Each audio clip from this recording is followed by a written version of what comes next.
up, maybe get in a Waffle House booth. Found a chicken in my bed, Lord, I wish there was a spoof. Got a mullet, no regrets, and my beer gut strong. Florida man's been up to no good all night long. Saw a cop car, figured I'd give him a chase. Waving out the window with no pants on my waist. The gator in the backseat was wearing thong. And that ain't even the weirdest thing going on. Cause I'm a Florida man with a crazy plan. Driving through the swamp in my birthday suit, man. Gator by my side, whiskey in my hand. Y'all better watch out, I'm the king of the land. Woo, yeah, I'm a Florida man. I bought a jet ski just to get to the store. Took a wrong turn and crashed through the front door. Tried to buy beer, but they wouldn't let me in. Guess they don't take kindly to me wearing just my grin. So I wrestled a python in the frozen foods aisle. Told the manager relax, it's just my style. Then I hit up the strip club with my gator and my gun. Tried to pay with snakes, got thrown out, but damn it was fun. Cause I'm a Florida man with no shame or plan. Mooning traffic from a golf cart, catch me if you can. Got a gator in a thong and I'm still going strong. I'm the legend of the South, singing my crazy song. Woo, yeah, I'm a Florida man.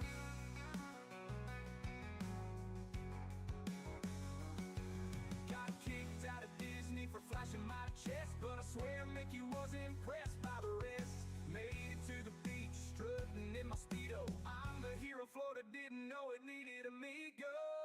Yeah, I'm a Florida man with a wild-ass plan. Skinny dipping in a fountain, holding fireworks in each hand. I'm a freaking sensation with my gator vacation. Look out, y'all, it's a Florida didn't man invasion. Yeah, keep your pants off, y'all.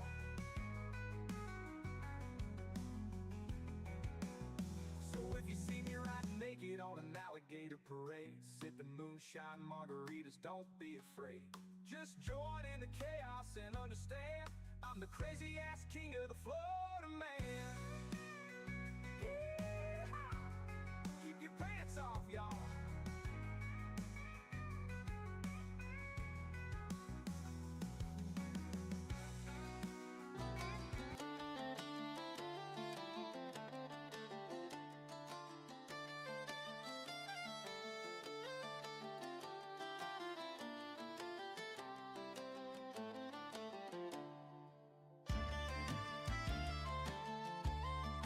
Hello, what's going on, guys? Hello. Hi, Pat. Hi, Jack. Hi, Josh. Hiya, Fang. Welcome, everybody. Jack, I streamed last night. I was back last night. You missed it. And congrats on stealing the rescue from Jer. I'm sure he was very happy for you. How's everybody doing tonight? How are we? Pat, obviously, you're having a fucking day. Gamer, what's going on, Gamer? How you doing?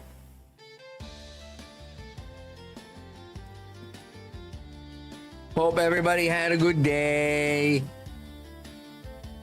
I will abuse my mod powers if you do that again. Do what again, Pat?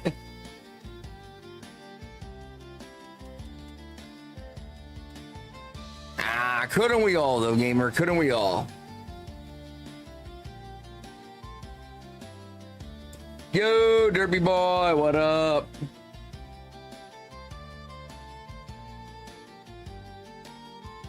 Oh, yeah, Pat, you don't get to abuse mod powers because you're having a bad day and somebody makes a joke, dude.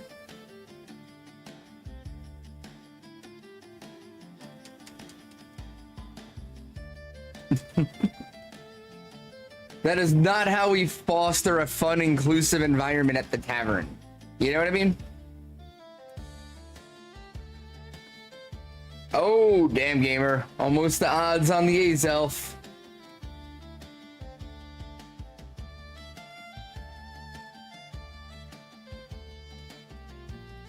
Yes, we use our words like adults here. I say, hey, I'm kind of having a bad day. Could you not say shit like that? And then if they continue, then I'll say something. You know what I mean? Yo, Jack, get the Arceus. How have you not finished that hunt yet? You've been talking about Arceus for how fucking long now? Fucking finish that hunt, jackass.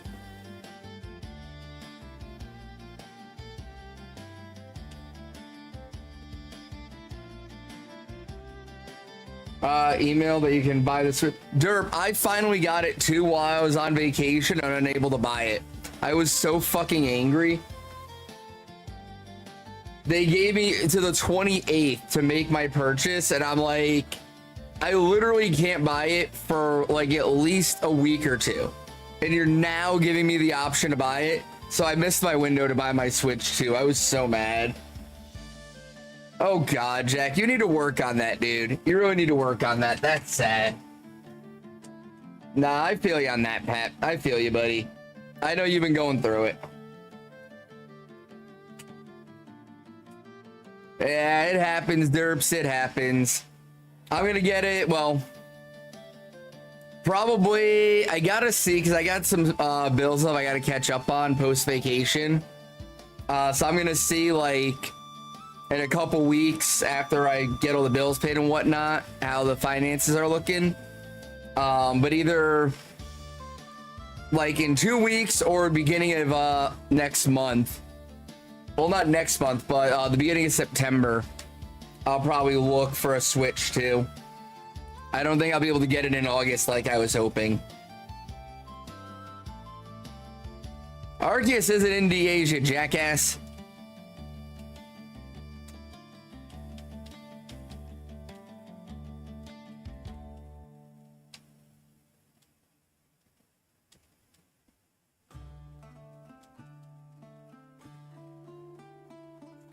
All my hunts were under odds, so I never developed boredom immunity. Just saying. Fair point, Jack.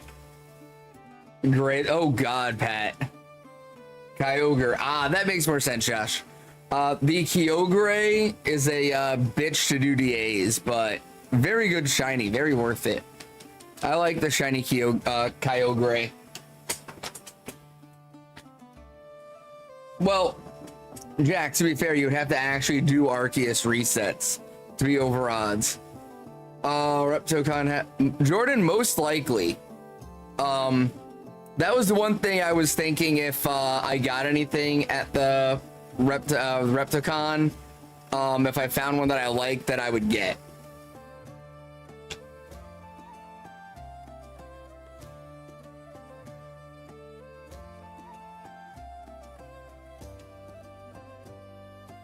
No, definitely not a good look, Pat.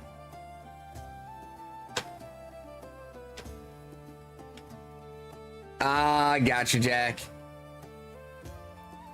Well, I mean, wild ones will do that, Jordan, but once they're like captive ones, typically won't do that, because they're just used to you. Hey, what's going on, Mika?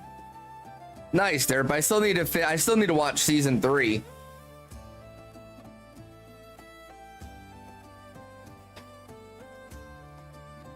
I do not, Jack. I do not.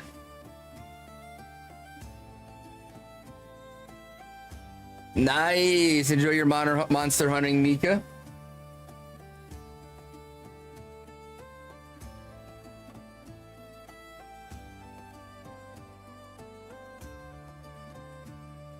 I felt like Shield Hero got the pacing wrong. Like,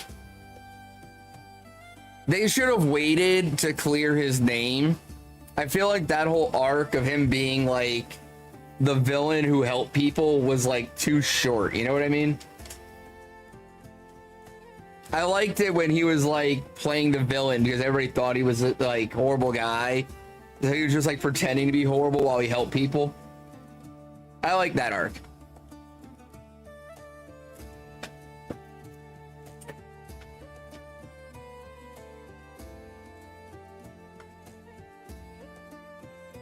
I also like the arc where I get shiny Sizzlipede because over 1,500 eggs hatched now.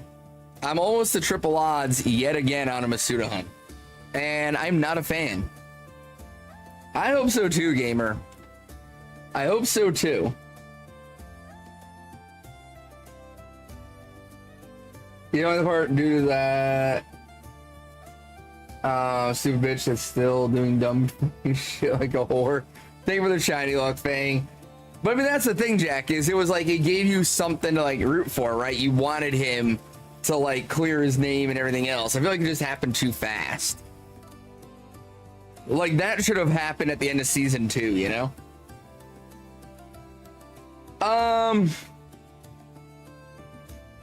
So like I tried to set one up yesterday, gamer, and I couldn't get it set up before stream. And then today I just didn't have the energy to try to set it up, so I'm just doing this and focusing on this hunt for now. Showing him. Ah, interesting, Jordan. I will drink, Pat. You felt more uncomfortable? Really? I mean, to each their own, I guess. I thought that, like, the whole, like, you know, I thought that whole thing was what made the show interesting.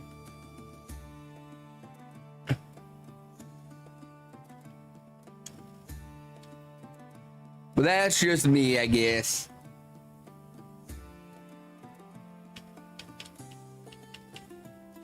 So, yeah, I did earlier. So, part of the reason why I wasn't able to get another hunt set up tonight is because I had to spend quite a bit of time in Pokemon Home releasing 1,500 Sizzlipedes.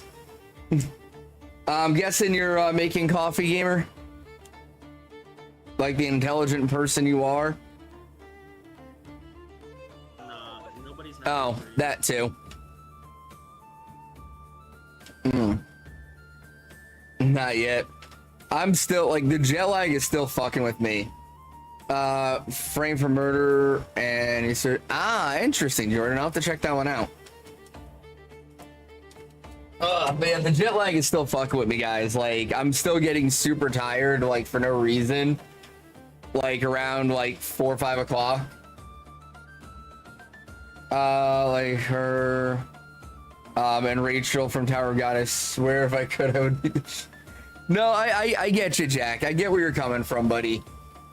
Shitty people are hard to deal with. And you just want to throat punch them. I understand that feeling.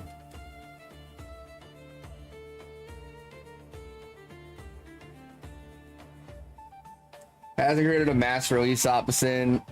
I mean, they do have a mass release option, but it's nowhere near as good as it was in Legends Arceus. Legends Arceus had the best way to release. Is so it made you want to beat the shit. Exactly, Jack. That's the point. You call your shiny female Sylveon, 23 males and 4 Fidos. God damn, Dirt. Well, congrats on the female Sylveon. You need to save some energy relieving in 2 weeks. That's a good point, Jordan.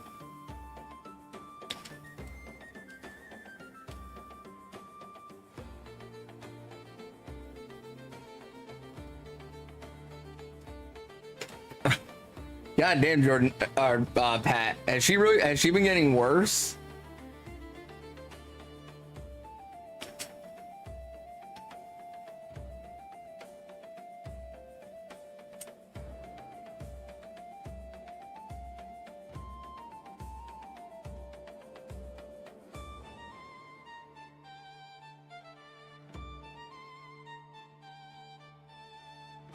Dude, that's wild. How is she getting worse?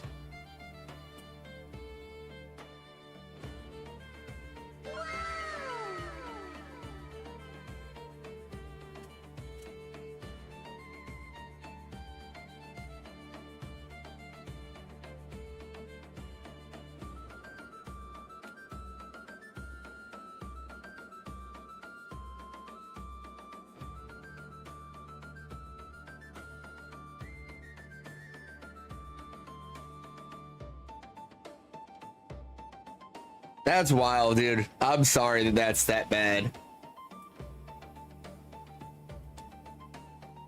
Oh wait, Jordan, I gotta find something now. I gotta see if I have it. Fuck, I gotta send you something if I can find it. That's gonna be the key, is can I find it?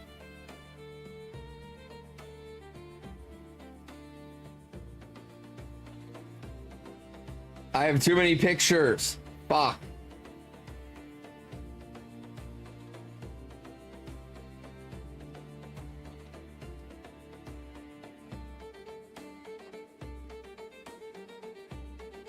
I don't know if I can find it.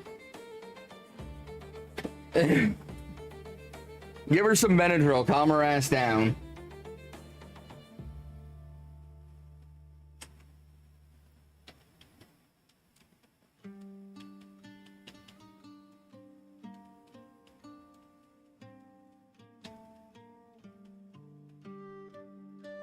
Hit me in the balls. Oh God, Pat. Fuck that. Too cool to hate like Matara. I mean, I don't know if they're, I don't know if they're too cool to hate. I don't know if I could go with that.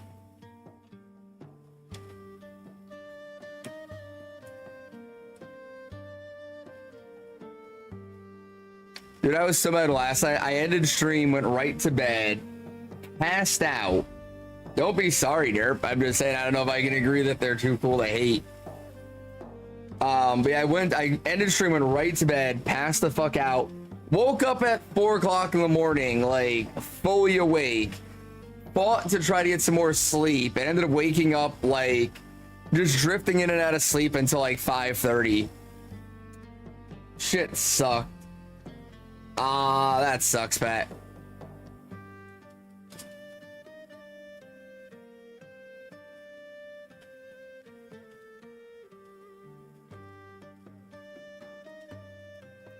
But yeah, the jet lag is real, guys. That's all I can say.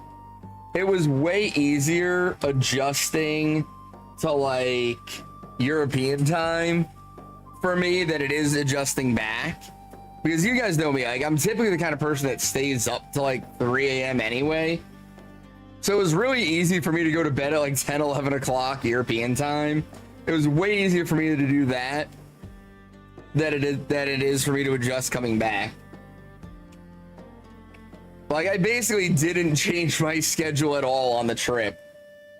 I still kind of was like keeping the same hours I normally do.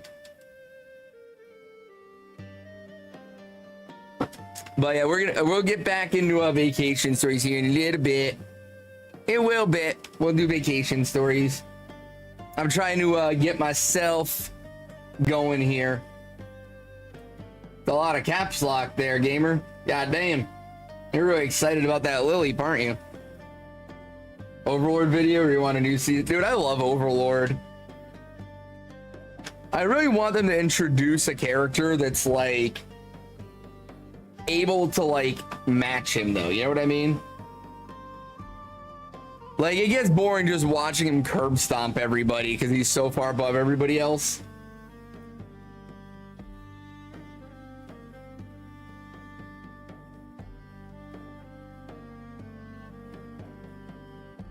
It is funny. It is funny, but they need to break it up a little bit. Have them struggle for once.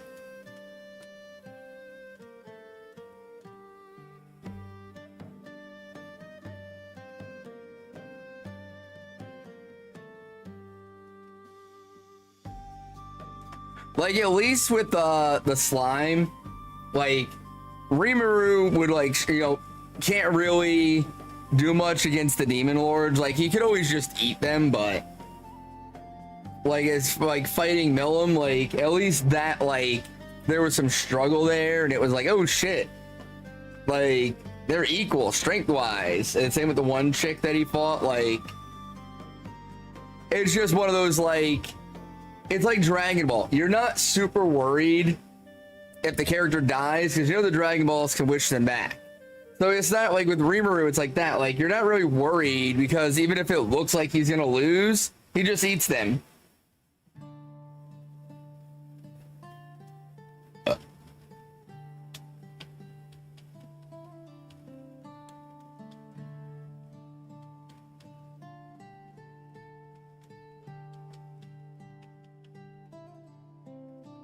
Fuka tried to use the power of friendship and it didn't work. Yeah, I also like the one like chubby prince, how he ended up turning out to be like a pretty good guy. Like there's a lot of good moments in Overlord. I still think the best, like, overpowered character done right kind of show, though, is So I'm a Spider, So What? Like, I think that's one of the better, like, overpowered isekai fantasy shows. Because in that one, at least, like, the character has to really struggle and, like, toe the line of death repeatedly to get overpowered. And even when they're super OP, like, there's still plenty of people out there that can go toe to toe with her, where she's not just gonna instantly win every fight, you know? I like that. I don't like when it's the the overpowered isekai fantasy where nobody can even scratch the main hero. Like, the MC is just like yawning while one-shotting everybody. That shit gets boring.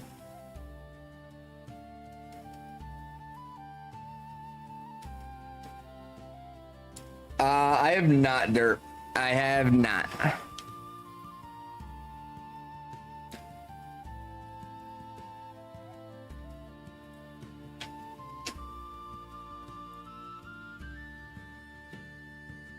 I'm so far behind on my anime right now, like, I need to take a week off work again just to catch up on anime. That's another one I still need to watch. You've been recommending that one for a minute. I'm behind on a lot of stuff right now. I don't know what to tell you. I haven't really had time to watch anime lately.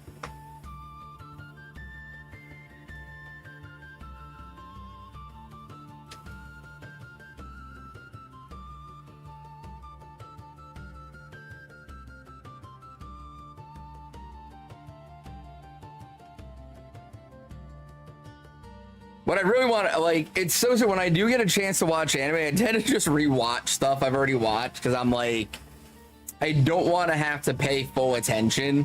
So I put on shows that I've already watched. I just put on the dub so I can listen to it while I do other stuff. But one I really want to watch again is Kenichi. I fucking love Kenichi. It's so good.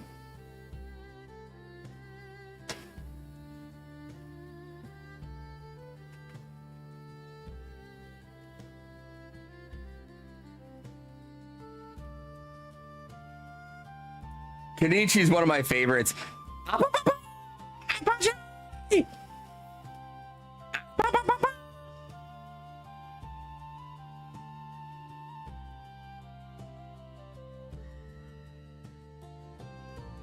See, in most modern mixed martial arts, it is highly discouraged to use elbows in your strikes.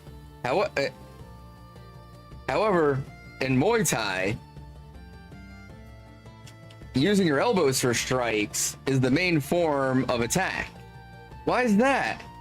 Because if you strike your opponent wrong, you can kill them. Oh my god, that's horrible! Why would anybody do that? Because if you use the strikes right, you can kill your opponent.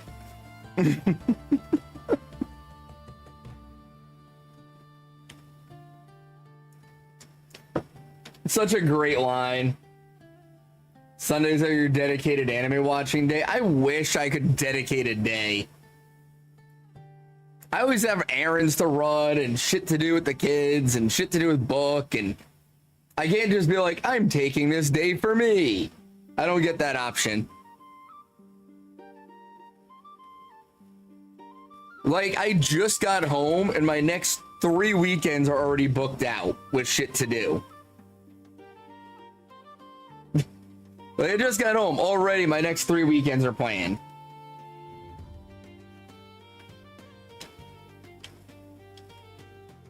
Like, this weekend, I got to take Llama and a bunch of his friends up to the ranch because they're having like a end of summer fucking run around the ranch like crazy kids fucking day.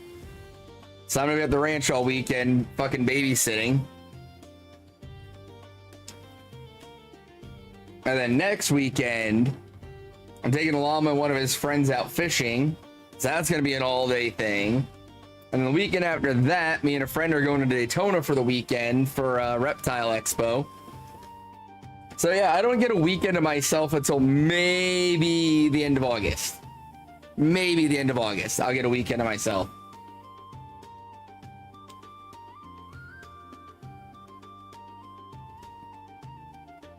Busy, busy, busy.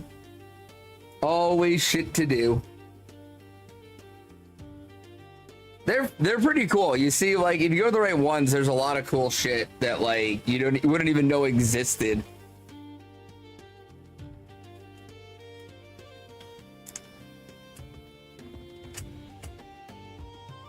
Ugh. And then in the middle of all that, I got work, which is an absolute fucking joke right now.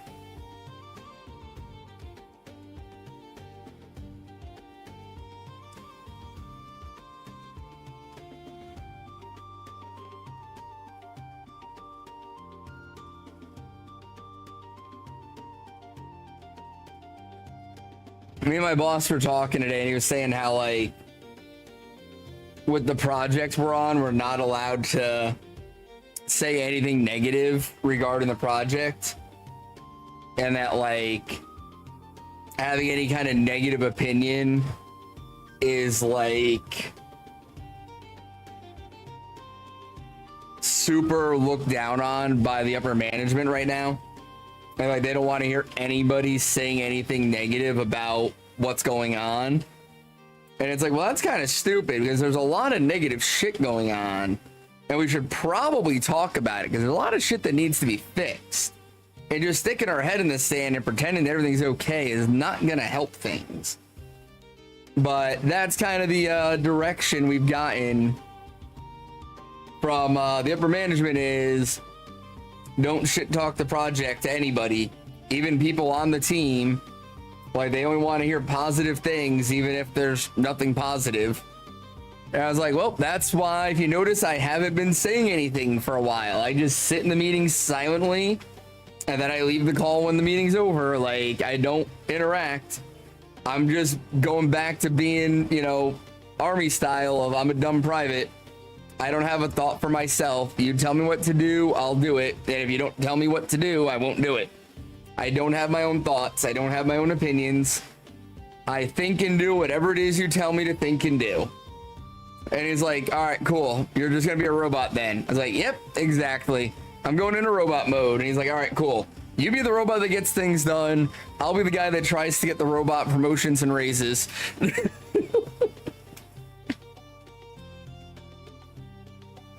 I was talking a book about it earlier, but, like, my boss has talked before about, like, just starting his own, like, consulting company.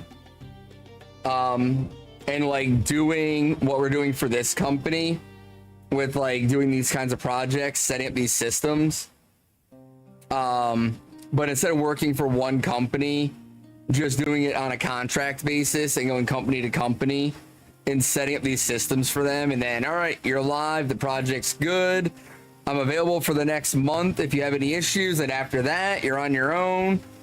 And I feel like once we get this project up and running and live and we know what we're doing with the system, I feel like he's going to leave to start his own business. I think that's his plan.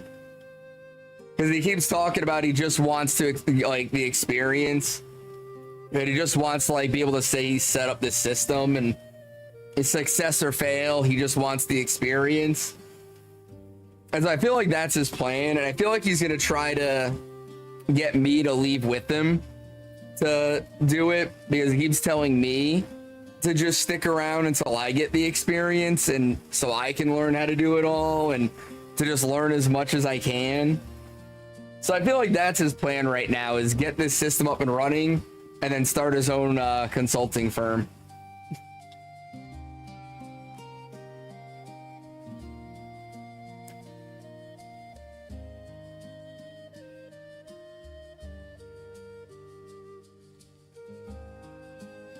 So it'll be interesting. I will say, if he actually does do it, and he actually does try to poach me from our current company to do it with him, I'd probably do it.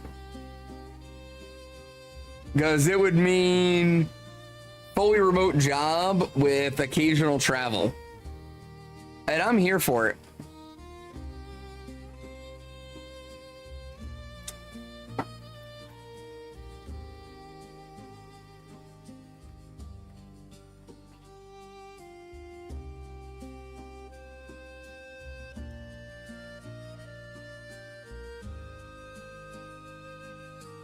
Like if he actually did it, it would be like we'd have to travel to the company hiring us at the at the very beginning of the project.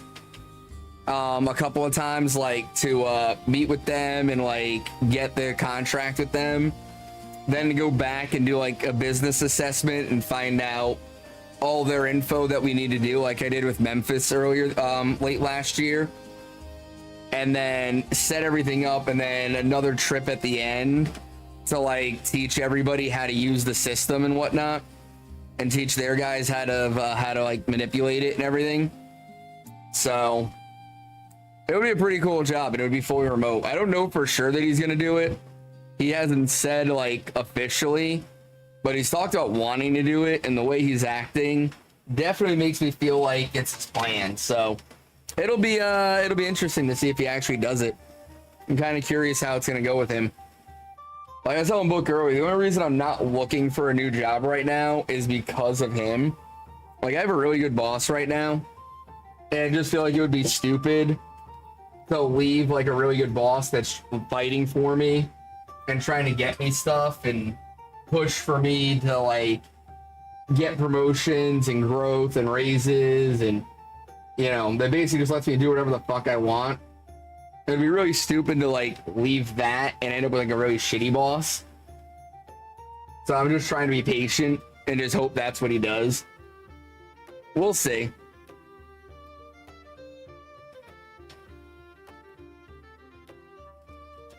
Nobody hear me? Wow, nobody hear me.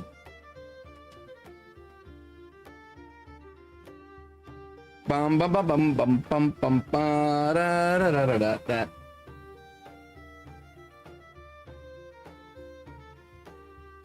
So Josh, you know you can buy more than one Pokeball at a time?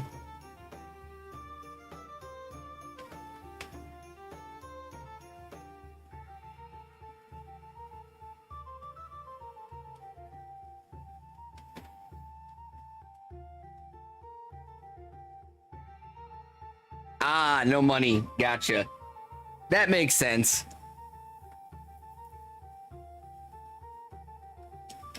All right.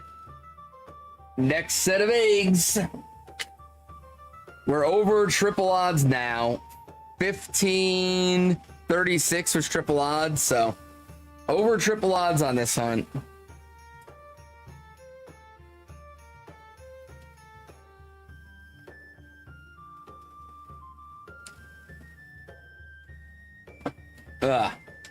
I'm waiting for all the regulars to be here before I talk vacation stuff and go through my vacation stories. Not trying to tell all the stories that everybody show up and I have to repeat shit, you know what I mean?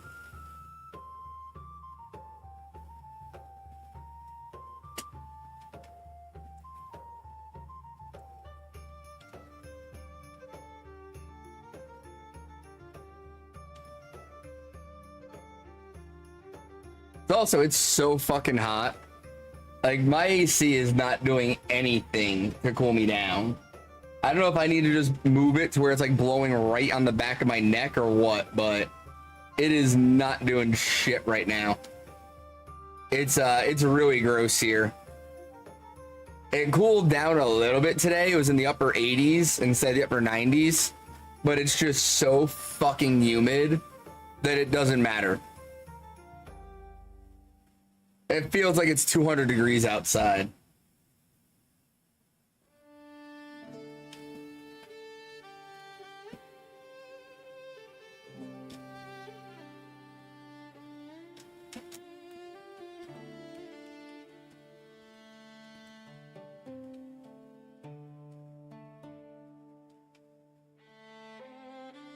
A lot more things I want to tell you, but I can't think of anything. All good, Derp. It'll come to you. No rush. I'm here every night. As you think of shit, you say it. Not a big deal. You know?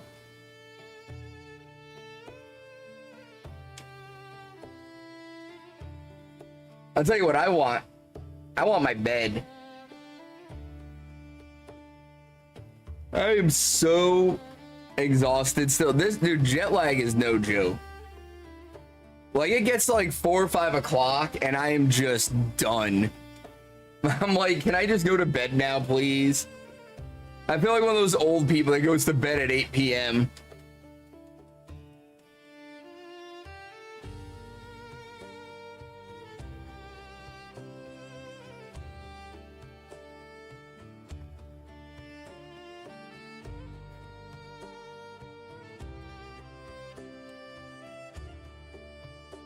In my defense, though, 5 p.m. now is 11 p.m. Actually, it's midnight in Greece. And so my body's still kind of used to that schedule, which is probably why I was up at 4 a.m. No, I didn't want to do that. Fuck me. Book the stream in your place. I don't think that's a thing that it's ever going to happen. God damn it. See, that's how tired I am. I can't even I can't even do this. I can't even use the daycare properly.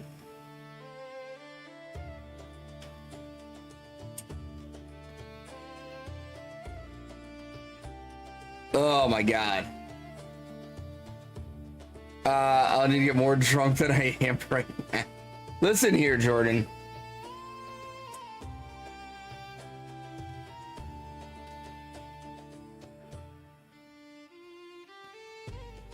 Ugh.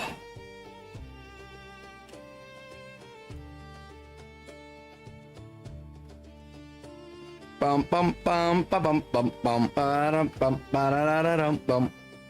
Dude, it was so aggravating releasing 1,500 non-shiny Sizzlipedes earlier. That shit took forever.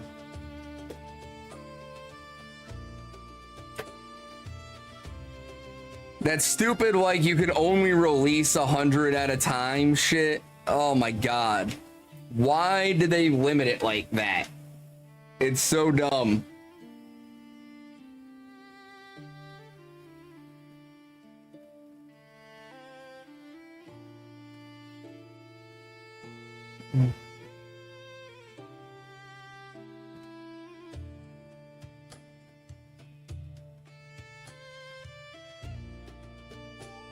What was the one I did that went super long?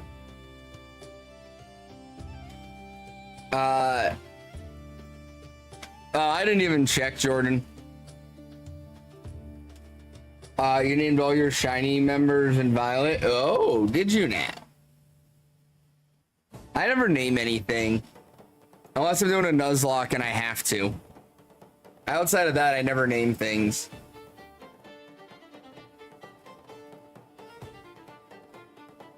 No, the last Masuda hunt, Jordan, I did one that went really long. I'm trying to remember which one it was, though, but I had another Masuda hunt recently.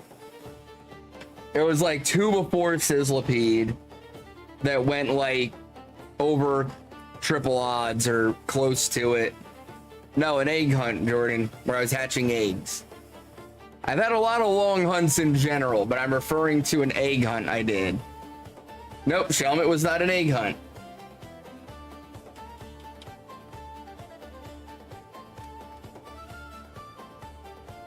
Oh, gotcha, Derps. Gotcha. I still don't name things, but, you know. Either way, you know.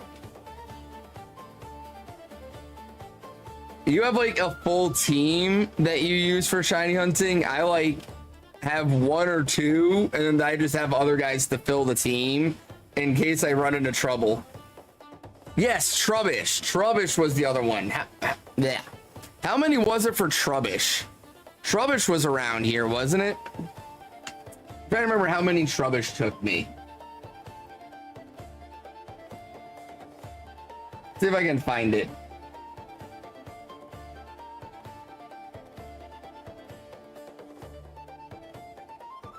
Oh, Trubbish was only 1350. So yeah, this is a lot longer than Trubbish was. Trubbish was 1350.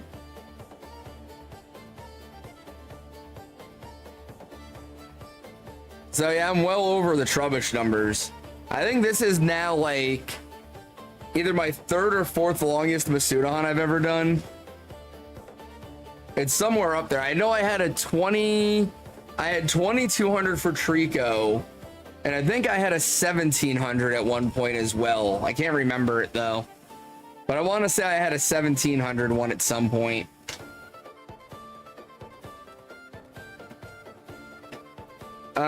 What I think you might like is Hitsugaya, the Chow Pai. Oh wait, Hitsugaya, that's fuck, is that a Bleach reference? I'm trying to remember the name.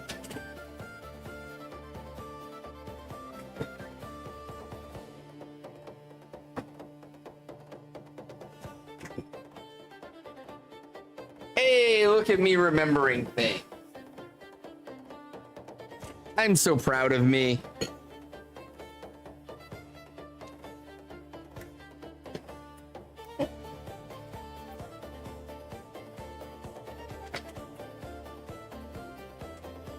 So yeah,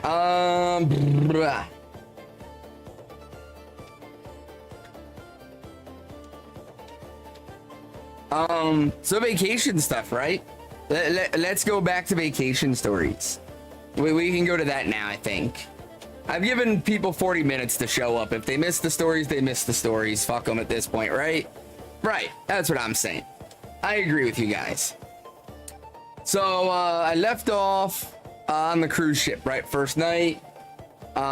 Basically just hung out. Explored the boat, had a couple of drinks. But we were both like super exhausted still. Ugh. So we kind of went to bed a little early the first night. The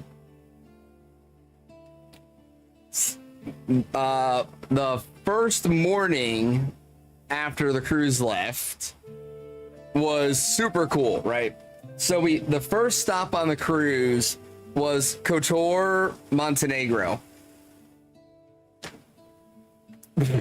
What the hell, Jordan? Yeah, we went to Kotor, Montenegro first. That was the first stop on the cruise. We got in to the port around noon, but the trip in was super cool because we had to go up like through these this mountain pass. It was it was almost like, I don't even know how to describe it. I'll have to find the pictures and show them to you. But the city is up this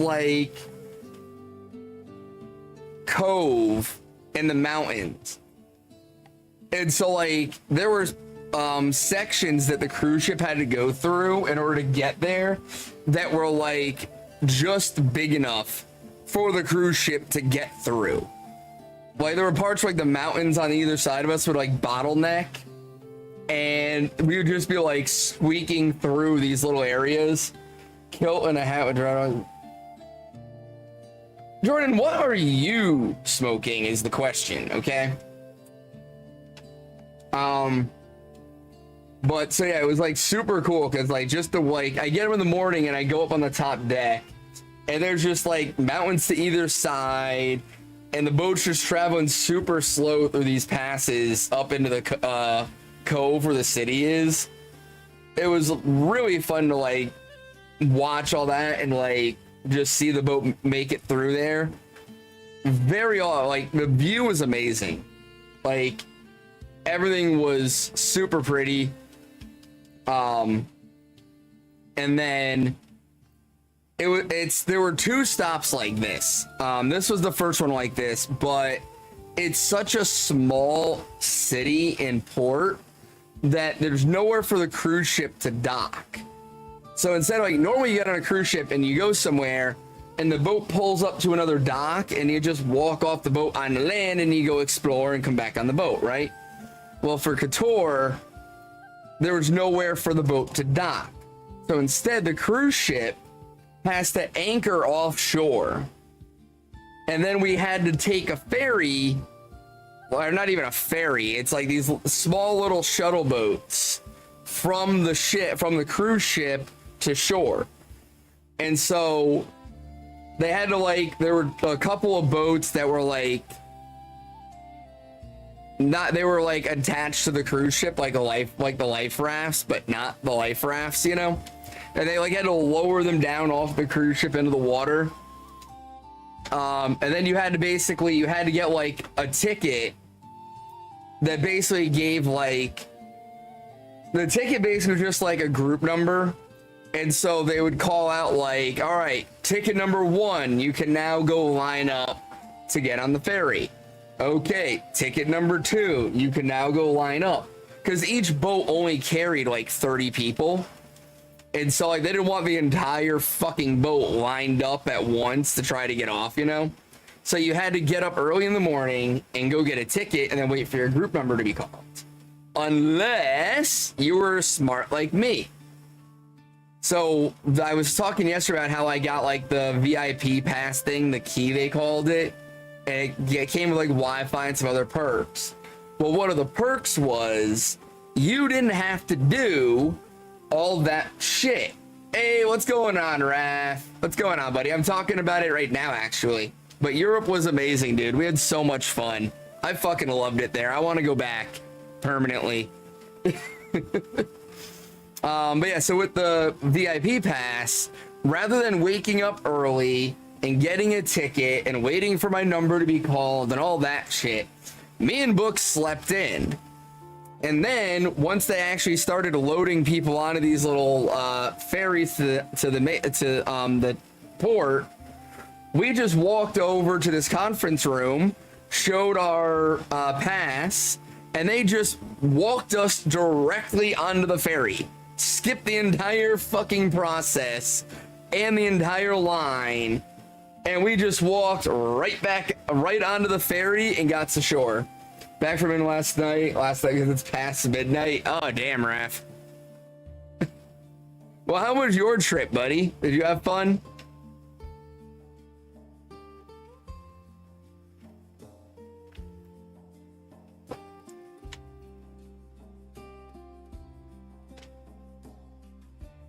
Sunday boy is going on a 1-week-long beach holiday. God damn, Raph, another vacation? But hell yeah, man, a week on the beach? That sounds like a good time.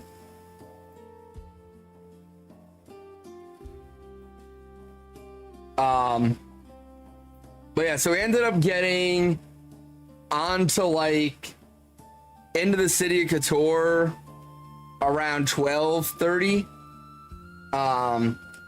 And we only had a little bit of time. It was a very short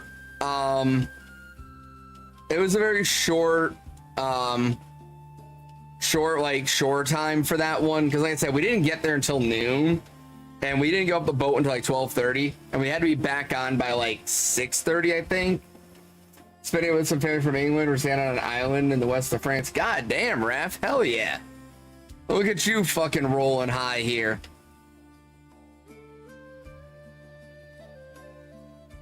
Like, spending a week on an island in the west of France. Damn. But yeah, so we got on shore in Couture. It's a very small, like, I don't even know what you would call it. It's a very small city. It was mainly like a shipping hub back in the day, or like a trading port, you know. So there's not a lot there, but there was some cool stuff, right? One thing that was cool with Couture is there are just cats everywhere.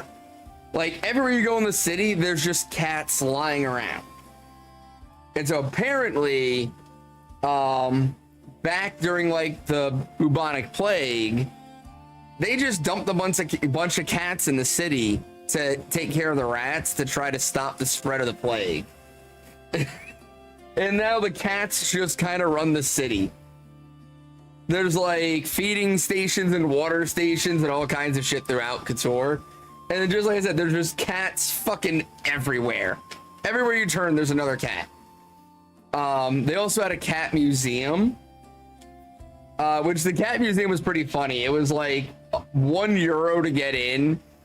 And it was basically just a couple of little rooms in this like house where they had just put up like art of cats from like every century and country that they can get their hands on.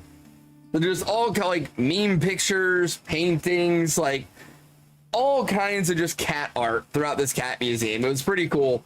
There was one picture where it was a cat dreaming, and in the dream, the cat was neutering its owner. Like weird shit like that. It was, I've got a bunch of pictures of the cat museum that I can show you guys once I get everything uploaded. Super weird, but super cool. We ended up having lunch at this really nice place.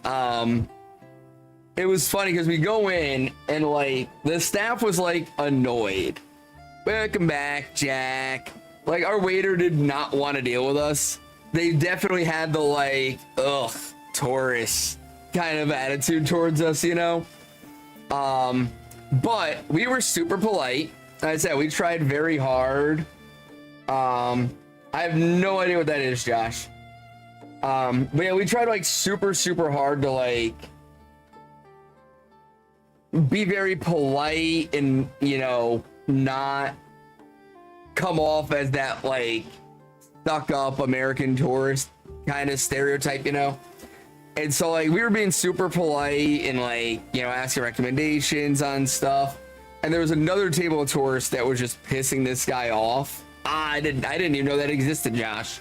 I probably wouldn't. I'm not. The tour was fun seeing it all, but I wouldn't intentionally go a place like that. I'm not a big cat person and I'm allergic to them. So yeah. But so with the other table being like really irritating and us being super polite, he ended up coming around and like warming up to us, being pretty friendly with us after a while. Book ended up having grilled octopus and I had saffron risotto with shrimp. Both were fan-fucking-tastic. Like both were super good. Book ended up getting a local wine to go with it. And I ended up getting a local beer to go with my food. All of it was very good. Super tasty food. We definitely enjoyed that. We walked around all the shops, bought a couple souvenirs, which I'll get pictures of the souvenirs for you guys later as well. I've got a ton of pictures and I'm gonna upload them all onto like a Google Drive so that I can just go through the pictures on stream with you guys later in the week. Maybe like Sunday when I come back from the ranch, we'll do like a picture day where I'll just go through all the pictures from the trip. But yeah, I walked around to the shops, bought some little knickknacks and things here and there. I got a really cool shot glass. Book bought a really cute little top that was like hand knitted.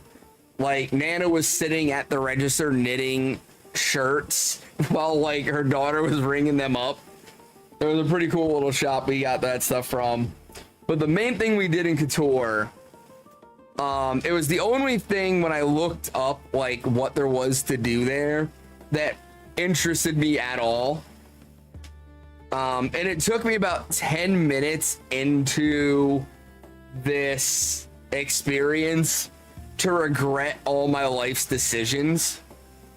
And basically, the city of Couture is at sea level, right? It's at sea level. And then there's just like mountains behind it. And up like the first like kind of plateau-y mountainy area, they built a fort. And it basically like it was a lookout and they could like fire artillery over the city at like, you know, invading ships and whatnot, and also protect from anybody coming over the mountains to try to invade, because apparently the port got invaded constantly back in the day. And so there's this fort and it's, hey, what's going on, Ren? It's like the fort is like 1,000 feet above sea level. Or it was more than it was over 1,000 feet above sea level, and the city itself is at sea level. And the fort sits literally right over the city.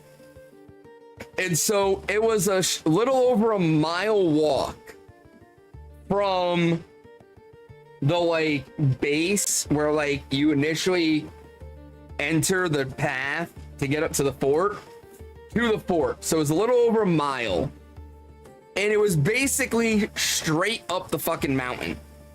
It was like these old stone stairs that they had carved into the mountainside that just zigzagged up the fucking mountain, just straight the fuck up. And like, this isn't like, you know, Disney. There's no handrails. There's no like safety harness. None of that. You're just walking up these stone stairs that are hundreds of years old, just carved into the mountain. And occasionally there's some like kind of like fortification walls and stuff. But for a lot of the walk, you've got a mountain to your left and then just a drop off to your right. And you're just scrambling up these stone steps, and it's like 2 in the afternoon. It's fucking 95 degrees out. There's hardly any shade. And my old fat ass with my busted up fucking knee is climbing these fucking stairs. And when I say I got about a quarter, like they had said it was a 20-minute walk to get to the fort. That is what they had said. At like, cause you have to like, there's like a little like ticket station. You have to like pay to get up there. And they said it was about a 20-minute walk. Well, it's a 20-minute walk if you are young and in extremely good shape and used to walking up this fucking mountain. When you're not used to walking up this fucking mountain and you're old and fat, it takes you a fucking hour to get up there. Okay. When I say me and Book fucking struggled, me more than her, to get up this fucking mountain. Oh my God. It was so painful. I was regretting every choice the entire way up these stairs. Like, they're slippery in places, they're really thin, you got people walking down, like, shit's wild. And every time you're like, okay, we're almost there, you look and you're like, oh, there's another giant fucking set of stairs here that we have to climb. Hopefully that's the top. Nope, there's another giant fucking set of stairs to climb. And you're just going and going and going. So we finally, after like an hour of climbing these stairs, make it to the top. Now again, just imagine, guys, imagine 95 degrees out. You're just out in the sun, walking up a mountain for an hour. It wasn't a pleasant hike. All right, I'll just put it that way. It was not a pleasant hike. But when we finally got to the top, dude, it was so worth it. We got to the top and it was like, oh, I'm so glad we did this. A good portion of the fort is like in ruins now. Oh, Josh, I lost like 10 pounds on that walk. It was brutal. We were so hot. It just like I bought 4 bottles of water before heading up because I was like, we're gonna need to hydrate. I thought that the 4 bottles would be enough to get us up and back. We drank all 4 bottles on the way up. And luckily there's just like a lady with a cooler up at the top selling water, and we had to find more water for the walk back.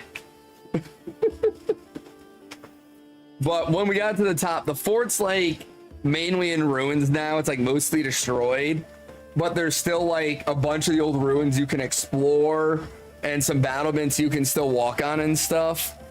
And it was just so cool to be up there. Like I said, like it's on like a plateau, so like, you know, behind you, you've got like more mountains rising up into the sky, but below you is just the city and the harbor. Like, and like I said, it's a almost straight vertical climb. So you're not looking out at the city, you're looking down on the city. Like the city is underneath you. And then you got the harbor out on the other side of the city. The view from up on top and from the fort was just incredible. It was so good.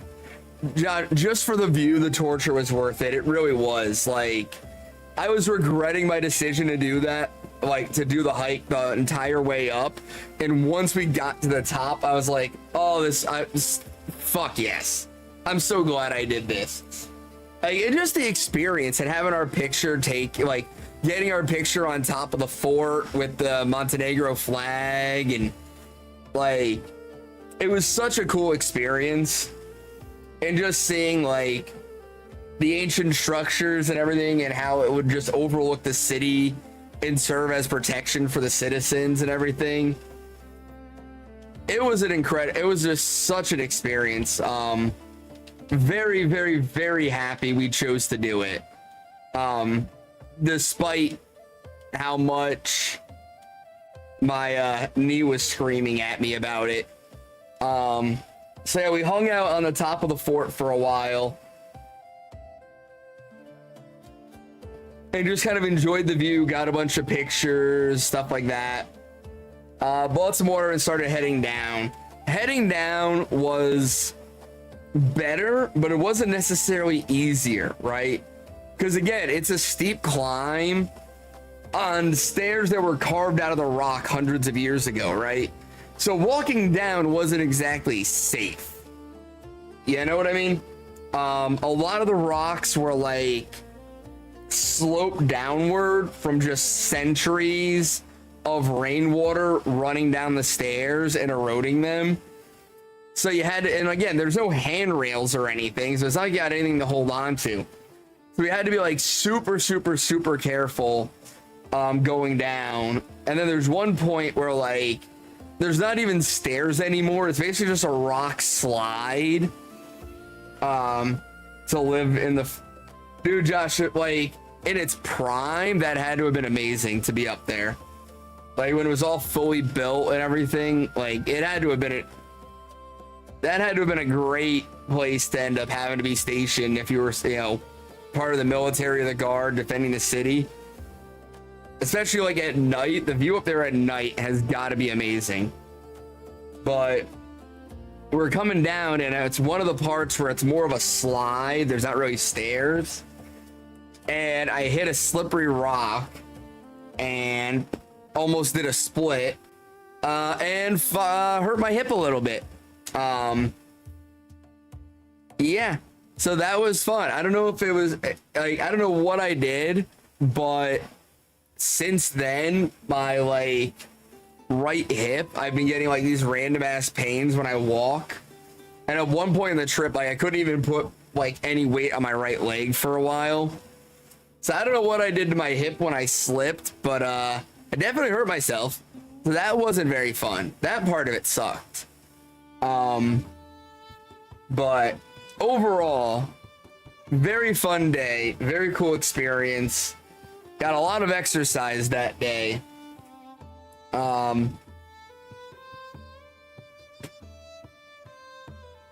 Fucking jet lag. But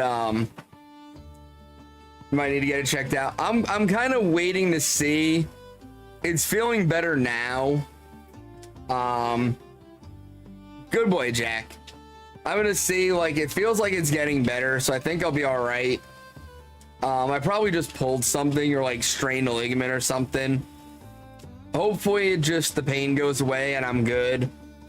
I really don't want to have to go to the doctor, but yeah, so the fort we actually did like first. I saved it for last in the story because it was like the most interesting part. But that was the first thing we did when we got there. And then when we got down, we ate, had a couple drinks, checked out the shops, went to the cat museum, and just kind of walked around the city. Our plan was to like get back on the boat kind of last minute. Like, I think we had to be back on the boat at like 6, and we were gonna get back on the boat at like 5:30. Was kind of our plan initially. But after doing the fort, we were so fucking tired and sore. And there really wasn't much else to see in the city. Like, if we had, there were tours and different things we could have done and gotten away from the city and done different things. But given that we didn't do any of that, we only had like a little bit of time left. I think we had like 2 hours left before we had to be back on the boat. But we basically seen everything we could in the like main city. And so we just opted to call it a day and get back on the cruise at that point. As that kind of ended our first day on the cruise, like as far as the shore portion of it. Basically spent the rest of the night in the hot, like the rest of the evening in the hot tub. Like, we were so goddamn sore after that hike, because like I said, it ended up being like almost 2.5 miles round trip, plus another 2.5 miles walking around the city. So five miles walking in the heat and going up that kind of elevation. Our legs and my knee especially were so sore that we were just like, fuck this. We got back on the boat early, changed into our bathing suits, and got straight into the hot tub. And literally just sat in the hot tub drinking margaritas for like the next few hours. Like, we were in there for a while. Just soaking our legs, trying to feel better.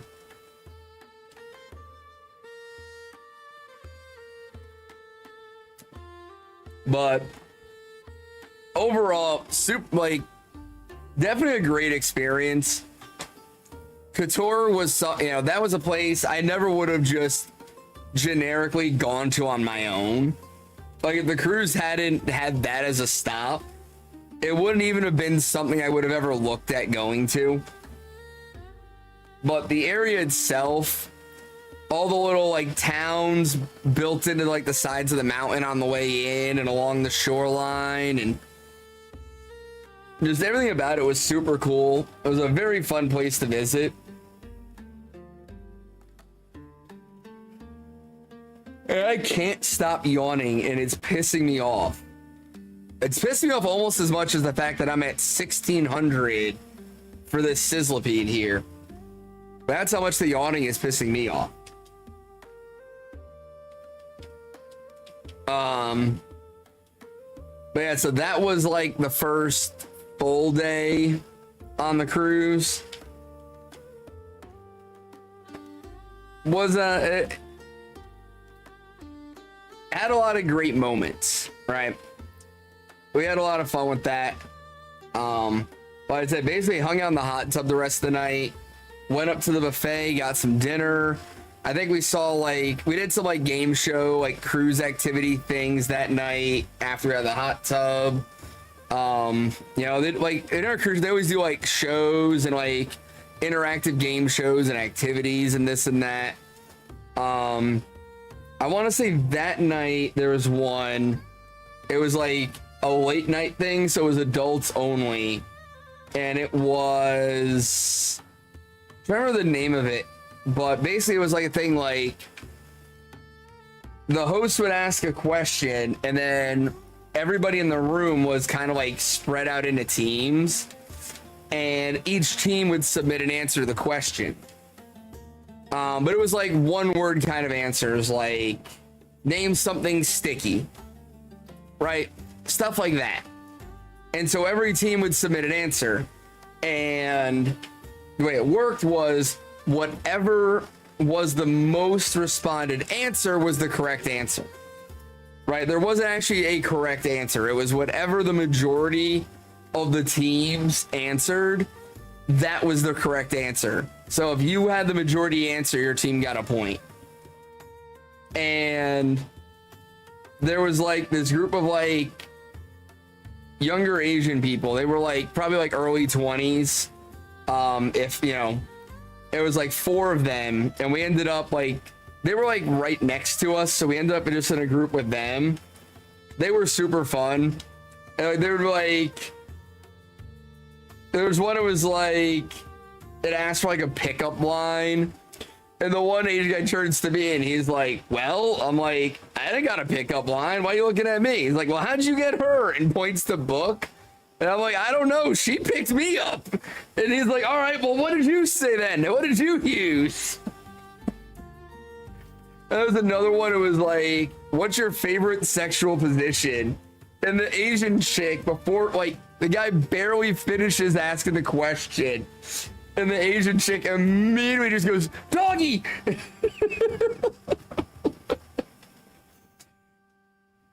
Was a very fun night. That was a fun group of people.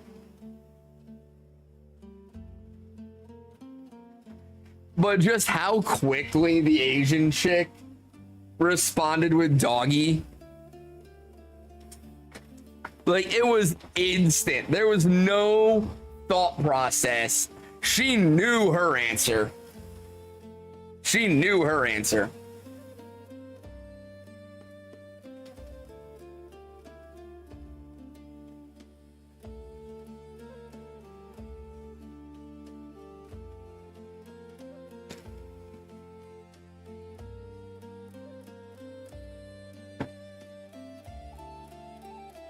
But yeah, we did that show. Sadly, our team didn't win.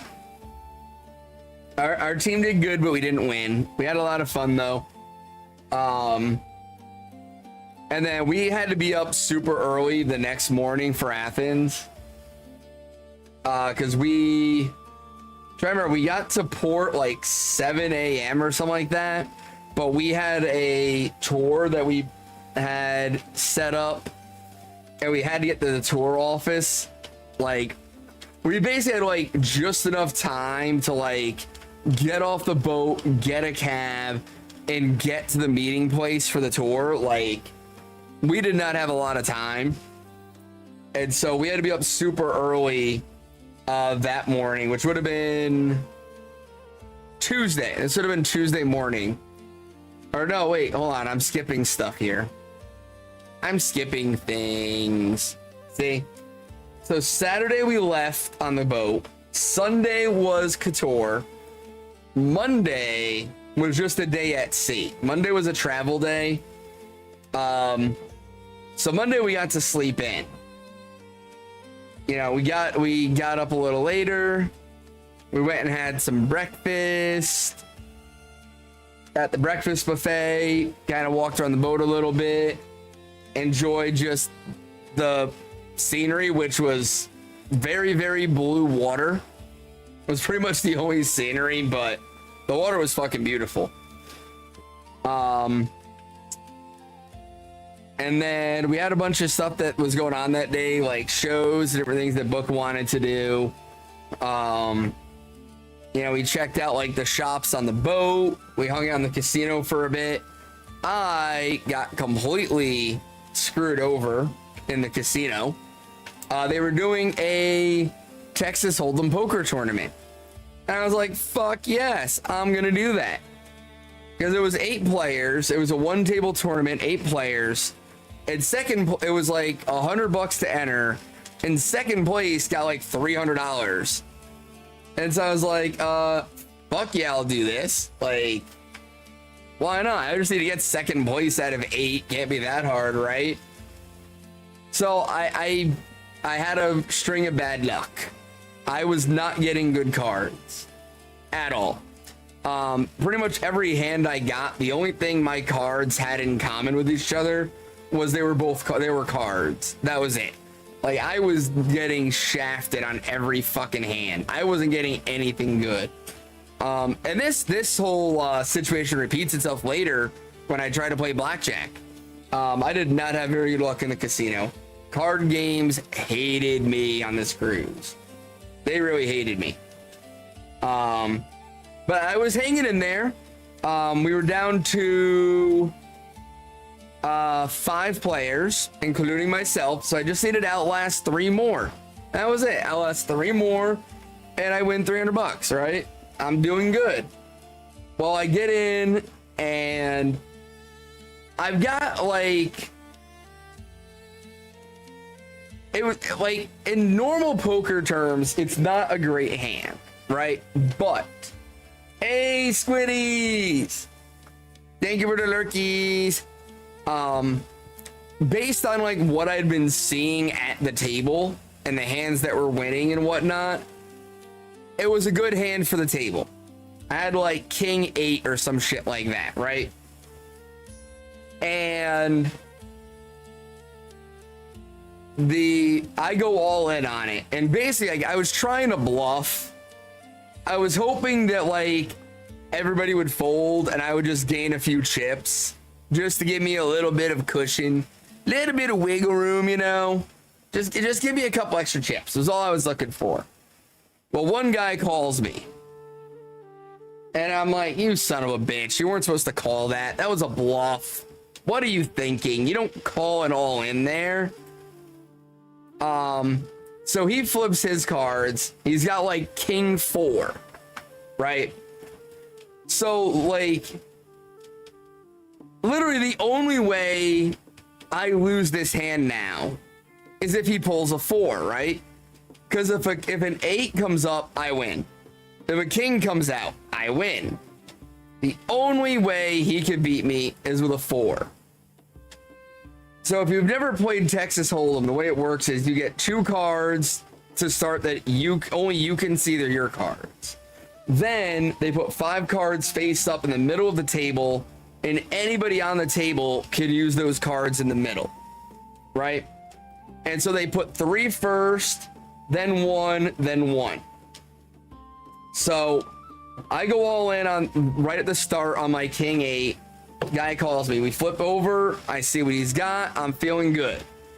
First 3 cards come up, I'm still looking good. Everything's in my favor. 4th card flips over, everything's good. We're on the final card. If the final card is anything other than a 4, I win. And it's very, very, very likely that I make it to the final 2. It just needs to be anything not a 4. There's maybe 3 4s left in the deck. We don't know if any other 4s were dealt out, but we know at least one was. There's only 3 4s possibly left in the deck out of every card in the deck. So the odds of him drawing a 4 here at the end, pretty minimal, right? Very low odds that he gets the 4. And he gets the fucking 4 on the final card to win. I was so fucking angry when that 4 popped up. Because it was literally, if I was about to double my chips and I was going to be set. All I had to do at that point was coast to 2nd place and get my money. That was all I had to do. And he pulls a 4 on the final card to take the victory away from me and knock me out of the tournament. I was not very happy at that point. I was not a happy guy.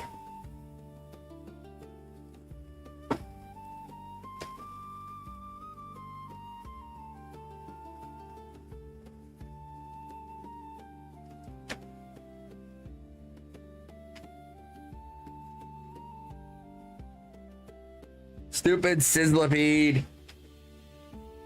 Ugh. So yeah, that was not a fun time, you know. That wasn't very fun. Didn't enjoy that at all. Wasn't Jack, you've barely been doing them. God damn, you need to figure out how to power through those resets, dude. You really do. No, Book just laughed at me and then yelled at me for losing our money. And rightfully so.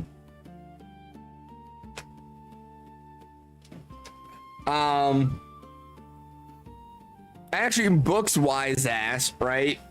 It was like the last day of the cruise. And we're trying, kind of just hanging on the boat and like trying to figure out what to do. And she goes, you know, Arthur, there's a poker tournament today. And I was like, you fucking bitch. How dare you? So yeah, she was rubbing it in days later. It was pretty funny. Oh no, Squid, that's another story for later. That didn't go much better. A year and a half to finish Palkia? Well, yeah, 10 resets a week, it would. iBook. Hi. I was telling about how you're making fun of me for losing the poker tournament, and how on the last day you were like, we were trying to figure out what to do, and you're like, oh, hey, Arthur, there's a poker tournament. You want to do that? Ah, I hit my mic. I know. Ah, you're squeezing my beard. Hi.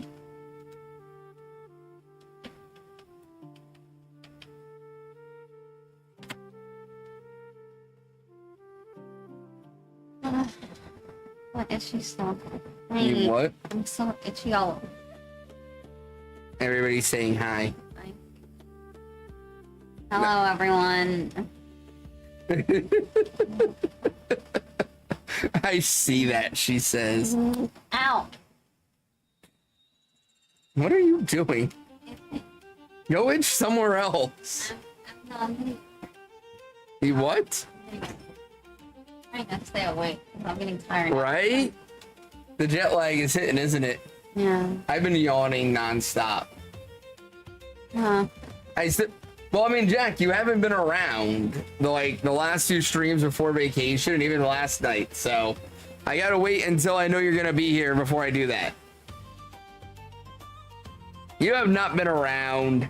You showed like every other stream at best. It's still on the schedule though. It is on the schedule. It will happen soon. I gotta figure out exactly which day, but it will happen.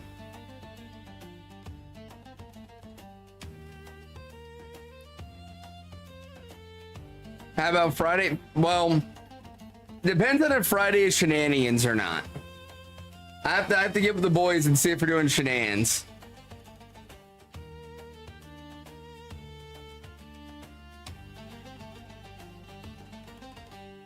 And then we'll figure it out from there. So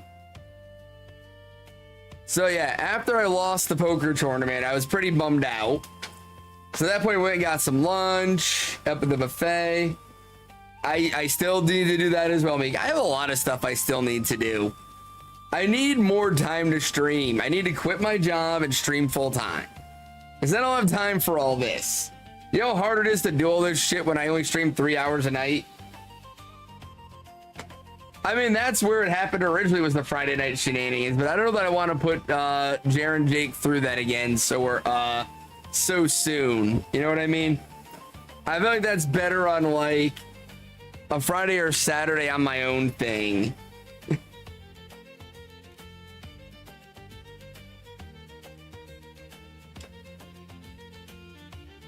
But where was I? So yeah, the rest of the day on the cruise, this would have been Monday. We didn't really do much. We just kind of walked around, had a few drinks, checked out some of the different shows and stuff. Hung out in the hot tub in the pool for a while. But yeah, Monday at sea, we didn't really do a whole lot. We kind of like took it really easy that day. We finally had dinner in the main dining hall Monday. So if you've never been on a cruise, typically you've got the buffet that's open for all meals, right?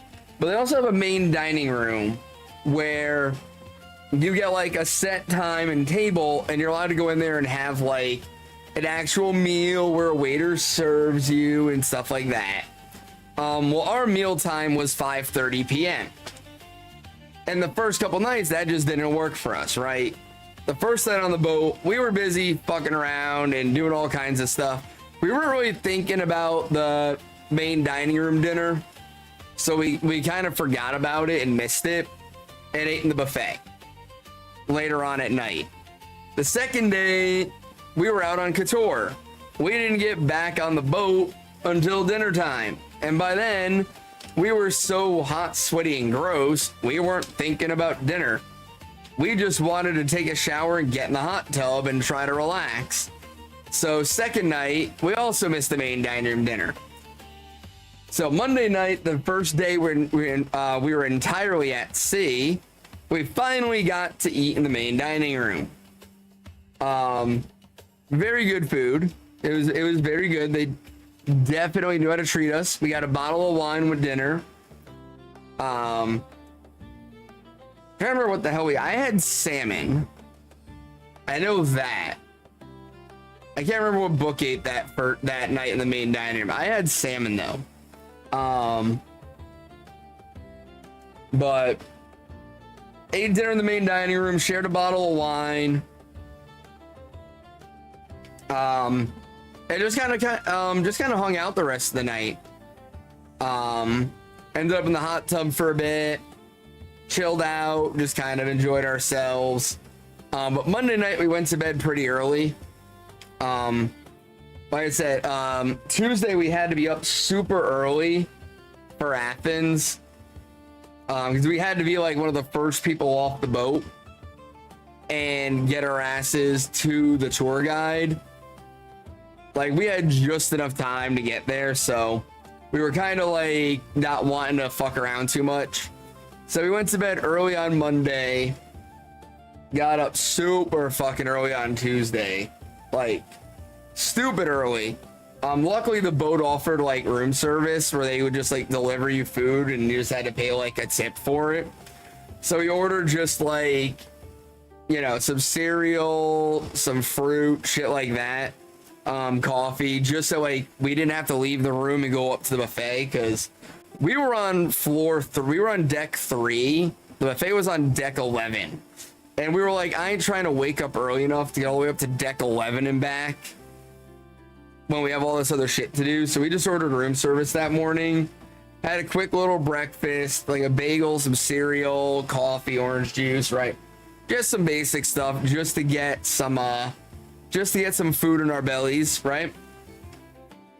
Got off the boat, got on a cab, and headed into downtown Athens because we had a tour to go see the Acropolis and the Parthenon.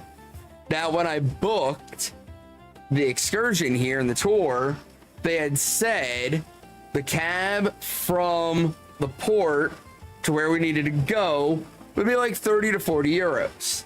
That is what they told us. We get in the cab and homeboy's like, it's gonna be 60 euros. It's rush hour, blah, blah, blah. And I'm like, all right, well, you're clearly scamming us right now.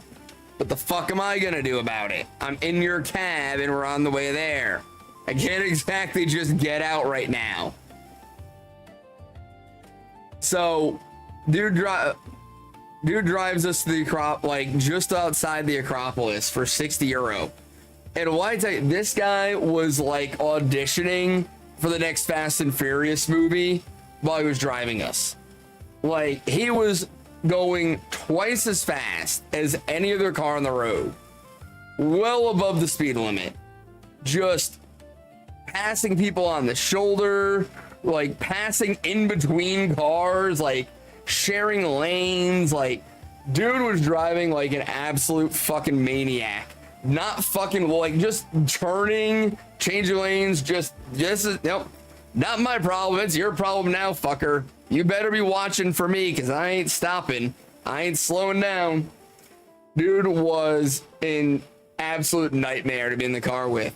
Book is freaking the fuck out, and I'm just trying to stay calm and just like reassure her that it's okay and everything will be fine. But internally, I'm like, what the fuck? So then, apparently he had like another like pre-booked like client that he had to pick up or something. I don't know. It's something weird, like the cab drivers do like guided city tours from the cab. So they'll like pick people up and drive them around Athens and be like, oh, if you look out the window, you'll see a thing over there. And if you look out this window, you'll see another thing. Apparently the cab drivers do that, and he had one scheduled and he was like gonna be late. And so he literally just like pulls over and he's like, my friend, you see, go up here. When you get to the light, turn to the right. The place you want is there, okay? Get out of my cab. They literally just dropped us off like 2 blocks from where he was supposed to be bringing us. They just fucking kicked us out of his cab so he could rush back to the port and pick up his other passengers. It was the weirdest fucking cab ride ever, and I paid 60 euro for it. I was like, how the fuck did that just happen? Hey, what's up, Kermit? So yeah, like, super weird cab ride, super dangerous. And now we're just in the middle of downtown Athens. Can't read street signs because it's all written in Greek. Just going off of some general pointed directions from the cab driver about where we need to go. Oh, damn, Kermit, what movie? Like, super sketch. I'm like, all right, I guess this is happening. And like, we're trying to walk to the tour place. I did a VIP tour, got invited. Nice, Kermit, hell yeah.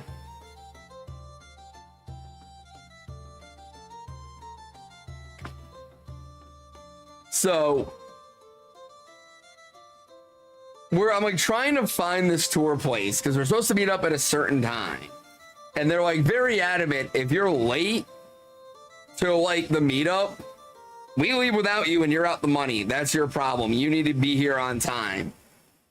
So I'm freaking the fuck out trying to find this place. And Book's like, aren't we going to stop for coffee? Like, can't we stop and get a coffee? Blah, blah, blah, blah. It's called Weapons. I didn't even know that was a thing. I'll have to look it up. But yeah, so like Book's like trying to get me to stop for a coffee, and I'm like, no, we need to find this fucking place. If we find the place and we have enough time, sure, I'll stop and get you a coffee. All right.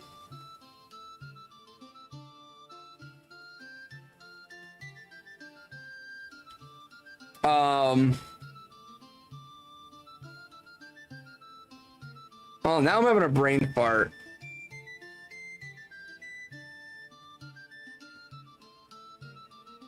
That's right. Okay, I'm remembering now. I'm remembering.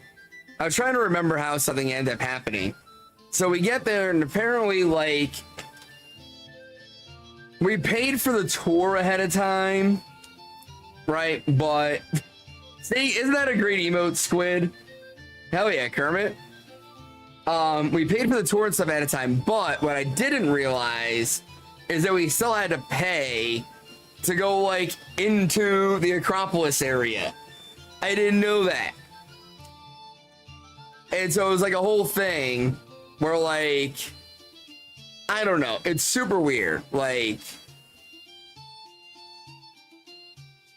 but I ended up having to go and get more euro out of the ATM because I spend euro in situations where I should have just used the credit card previously.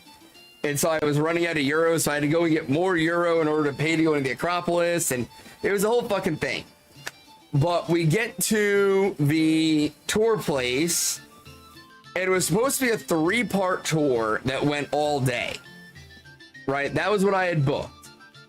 It started with a tour of the Acropolis and the Parthenon. From there, you went down, back down to the bottom to the Acropolis Museum, and you got a guided tour of the museum.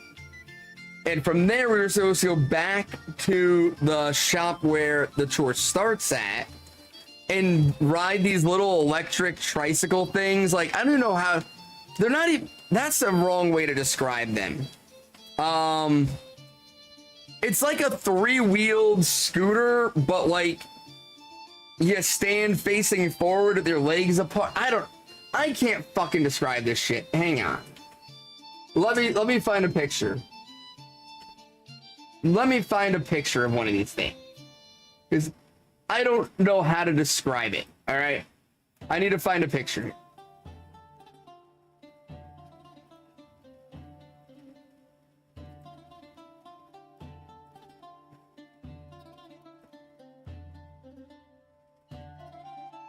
Okay. This is the shit.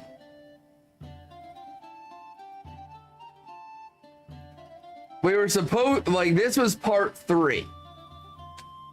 We were supposed to get on these things and do a guided tour of Athens, riding on these fucking things. That was gonna be part 3 of the tour that we were doing. And it was supposed to take us to some of the other landmarks and things around Athens, you know, that tourists would want to see, right? That's what was supposed to happen. However, fun fact, when it gets to a certain temperature, the government in Greece basically says, I don't give a fuck, you're not going outside. And the day we get to Athens happens to be day 1 of a massive heat wave. So we get to the shop where the tour starts at like 8 a.m. and they're like, hey, slight problem here. The government has told us that from noon to 5 p.m., because of the heat, we are not allowed to do any kind of outdoor business. So like the Acropolis will be closing at noon. Anything outdoors is closing at noon, which means we can no longer do the trike tour. We will be fined pretty heavily by the government if we're caught operating business outdoors during those hours, like €100 per person that is on the tour on top of like another €1,000. So we can't do that tour now. So yeah. So actually I have to verify, they were supposed to refund me like a portion of the excursion price for not being able to do the trike tour. So we were pretty bummed to hear about that. Sexy motherfucker. But since we had an early morning tour, we were able to fit in the Acropolis tour before the government shut everything down. And it was right because like they were telling me that like it was shutting down and all this because of the heat and everything else. And I was like, really? How hot is it supposed to get? And I forget, like, she gives me like the Celsius temperature and I look it up and it's like 94 degrees Fahrenheit. Is like it was like what it was at the time. And it was gonna get up to like 101. And I just start laughing. And I was like, y'all are shutting down the city for that? And she's like, you don't think that's hot? And I'm like, it is literally 15 degrees warmer back where I live right now. I'm in a much better situation. And I can tell you, it's 15 degrees hotter there. And they haven't shut down a thing. There's people working outside all day today. That shit does not happen in the US. No. So we go and do the Acropolis tour, which if you ever get the chance to, especially like even if you're not a history person, do it. Book not a history person at all. I booked the Acropolis tour for me. That was a me thing. That was like the one thing on the trip that I scheduled for myself. I wanted to see the ruins of the Acropolis and the Parthenon. I was very excited about that. I wanted to do the museum. That whole thing was a me thing. The trike tour and the other stuff was a her thing, but the Acropolis was me. Thank you for the hydrate. That being said, Book, despite not being a history person at all, very much enjoyed all the Acropolis stuff. There was a lot of cool stuff that we got to see on the tour. Thank you for the shiny look, Josh. We actually got to stand basically in the spot where the idea of acting came from. Like the whole concept of acting, we got to stand where it originated. We're the first guy to ever be an actor performed. You know, we got to see like the old theater sections. No, not William Shakespeare. Like, hold on, what's his name? Theopolis or something like that. So you know they call like actors. Oh my god.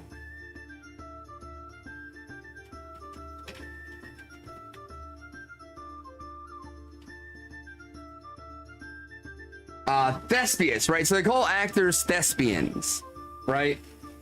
Thespians are what the hoity-toity educated refer to actors as. Well, it comes from the ancient Greek person Thespis. And it basically, there was a temple there to the god Dionysus. And they would all gather at the temple and worship. And he started, rather than doing the traditional songs and worship things that everybody else was doing, Thespin started performing and like acting out the mantras and stuff instead, and made it a production. And it ended up, that was where like the original actors did. The original actors did it as a worship ritual. And then from there it evolved into being a form of entertainment. So yeah, we actually like, we're standing in front of the ruins of the temple to Dionysus where acting originated. And then right near there was the ruins of what was essentially a large theater where they first started putting on plays for entertainment, where the first real actors came from. And so we got to like, you know, see that, and it's all ruins. The Acropolis was destroyed multiple times by invaders. And so most of the Acropolis that's there now, well, I'm trying to remember the exact numbers, but it's like, there's the original ruins that are underneath stuff that's still being excavated. But most of the original Acropolis was destroyed by an invading army at one point. I want to say it was the Persians came in, and the Greeks knew that they couldn't hold them off.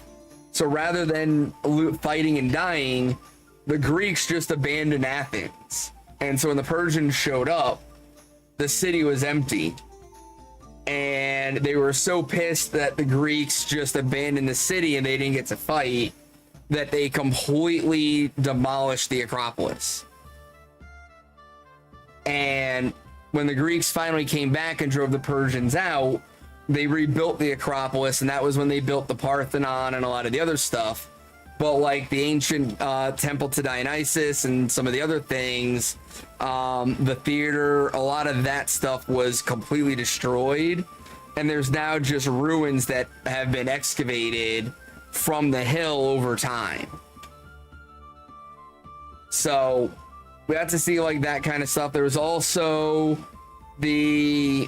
what was essentially the first hospital, where this ancient Greek practiced like medicine, and it was like one of the first healing centers like that. And it's actually, if you ever look at any kind of medical stuff, oh dude, nighttime French toast actually sounds like it would hit right now. If you ever look at anything medical stuff, there's always like a staff, like a snake climbing up it, things like that. Like there's always a snake involved in any kind of medical logo, if you've ever noticed it. Actually, let me see if I can pull it up here.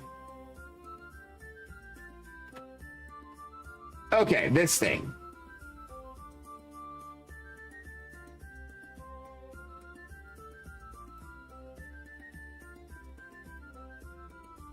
This guy. Y'all have seen this, right? No, it's not. It's technically not Apollo. It's not Apollo. I'll explain it in a second, but the snakes on the medical staff actually comes from the oh my god, the Acropolis.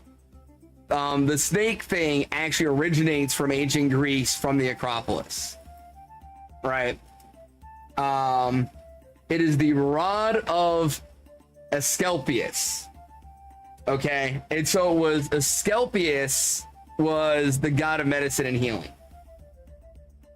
I don't believe that is true, King. So he was supposedly the illegitimate son of Apollo, and that's where Apollo comes into it. Right?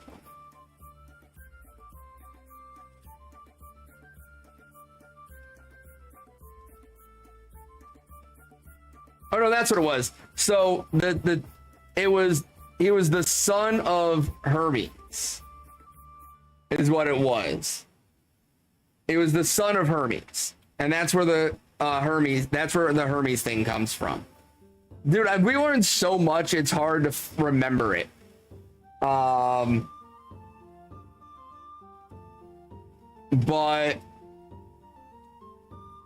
trying to remember the details here. So give me a second here to get my shit together. But basically, it was the whole thing where like he was like an illegitimate son of one of the gods, and because of that, he basically had these crazy healing powers that came as being part deity, and it was said he could raise the dead and all this other shit. And so the way the story goes is Hades got mad because there were no more souls coming to the underworld, because this guy was reviving everybody. And so he had, I can't remember which, if it was Zeus or he had another god basically remove him from the picture. But the guy was supposed to be immortal because he was a god, right? He was a demigod, but he was one of the gods. So he was immortal, so he couldn't be killed. And so instead, what this other god did was tricked him and trapped him deep under the earth where he couldn't escape. And so that allowed souls to start going back to Hades again. Yeah, we covered that one, Josh. I'm explaining where the snakes come from, why there's snakes on it, right? And so there were his followers that were like learning medicine and stuff from him and worshiping him, and they would go to watch or listen to Epic Man Doesn't Know Ball. Fuck you, Yeti. I literally was just at the Acropolis talking to a guy who majored in Greek history, giving the tour. I think the guy who majored in Greek history knows a thing or two. But so the followers would go and sleep on the ground at this, like where he was supposedly been buried at the medical center. Just because he majored, it means he knows something. I mean, I would hope so. So the followers would sleep on the ground to be close to him, and they believed that he would send snakes up in order to communicate with them and impart knowledge to them. And so the followers associated snakes with him, and that's how snakes became associated with medicine and healing, because the followers adopted the symbol of the snake with the Hermes staff. So to commemorate him and everything that happened into the medical center as their symbol, and it stuck through today. Right, Yeti? Most cultures, snakes are evil and get away from me. But no, the Greeks are like, snakes are awesome. They teach us how to heal people. I don't get it, but hey, I'm with it. As a snake person, I'm happy for it. So that was a whole cool story, but we got to like see the ruins of like that ancient medical center, which was like essentially one of the first hospitals in human history. So that was a neat little part of the trip. And then there was also a newer theater that's actually still in use. It's being renovated right now, but they still hold concerts and plays in this theater like to this day. And apparently it was something that was built much later. And this is a fun one, right? So, and it's actually pretty fitting because one of the last performances in this theater before they closed it for renovations was Coldplay. Or was it Coldplay or U2? It was one of those bands. It was like Coldplay or U2. Yo, Riz, Poker Princess, what's up? But either way, I fucking can't remember everything. My brain's, I'm struggling. Jet lag's a bitch. But either way, regardless, the fucking theater is still used today. Very fun looking place. It'd be cool to catch a show there. But the way the theater came about is there was a guy and he had a lot of money. And people didn't really like him. But he didn't really care because he had a lot of money. And then he decided he didn't want to be married anymore. But he didn't want to just leave his wife because then he would have to give her a bunch of his money. So instead, he killed her. But all the locals knew he killed her. So people started trying to kill him. So, to try to get people to stop killing him, he spent a shit ton of his money and donated it to the city to have this giant theater built to be like, look, I'm not a bad guy. I built this giant theater for you. Like, well, I didn't build it, but I paid for it to be built. Isn't that great of me? But the people didn't really care and they still wanted to kill him because he had so much money and power that like the government wouldn't do anything to him. They basically just were like, no, there's no proof he did anything wrong. We can't do anything. Sorry. So they refused to like do anything about him. So the people were gonna kill him. So the government had to smuggle him out of the city and get him away and like put him into hiding instead. So he bought the theater for nothing because the people still wanted to kill him and he still had to flee the city.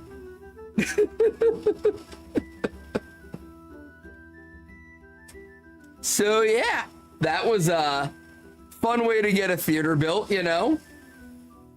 The other cool thing with it was at the time it was built, it was an indoor theater, which was pretty fucking amazing because up to like that point, theaters were typically outdoor arenas. But this one actually had a roof over it. Unfortunately, again, during an invasion, the roof got destroyed and now it's an outdoor theater. Like I said, the Acropolis has been fucking destroyed over and over again throughout history because humans cannot have anything nice ever. God forbid we have something nice. Somebody's gonna come and blow it up.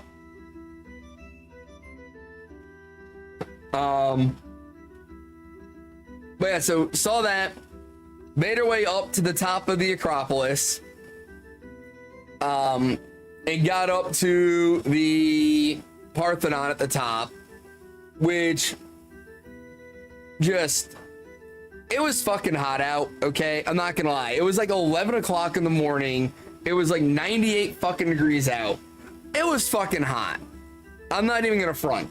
I know I was talking shit at the fucking tour place. Oh, it's like 115 back home. Nah, it was fucking hot. That shit was brutal.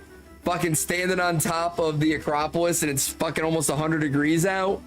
That shit sucked. Now if you could find a bit of shade, it wasn't so bad. But if you were standing in the sun, you wanted to die. But we got to see everything up top. You had the temple to Athena with the olive tree in front of it.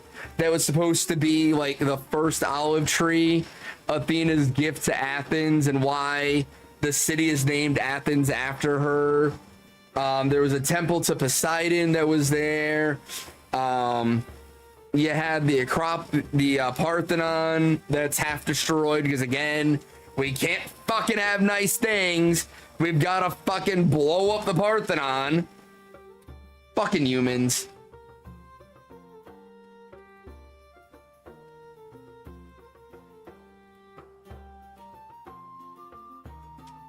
Is there anything else that can be said about fucking humans, right?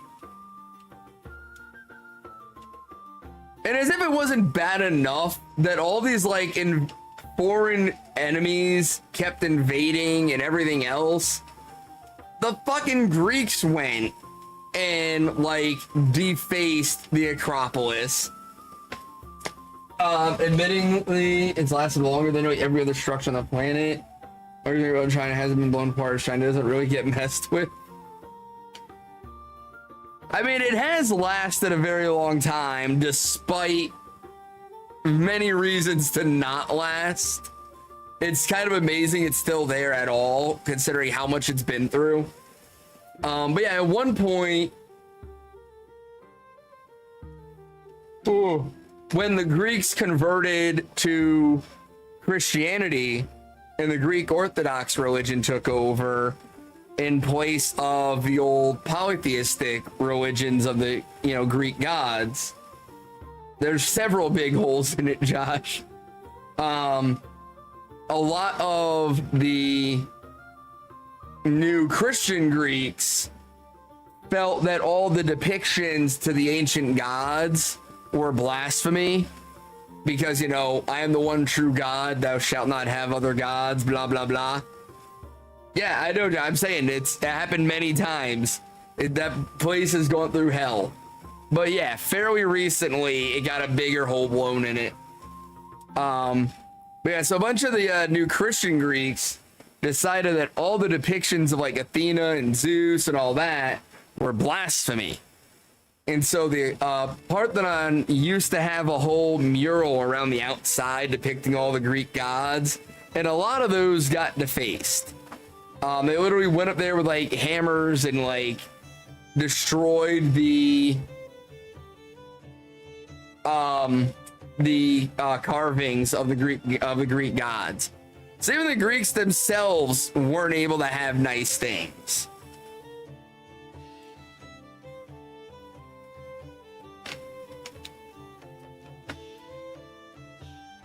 But either way, if you ever had the chance, if you manage to get to Athens and you can go and see the Acropolis and the Parthenon, fucking do it. It's super cool. It was like, I was just spellbound. Like, I'm standing on the top of the Acropolis in the shadow of the Parthenon. And like, no joke, like, full honesty, I wanted to just fucking sit there and cry. Like, I had such a like profound moment standing there. I was in just such awe of the fact that I made it to that.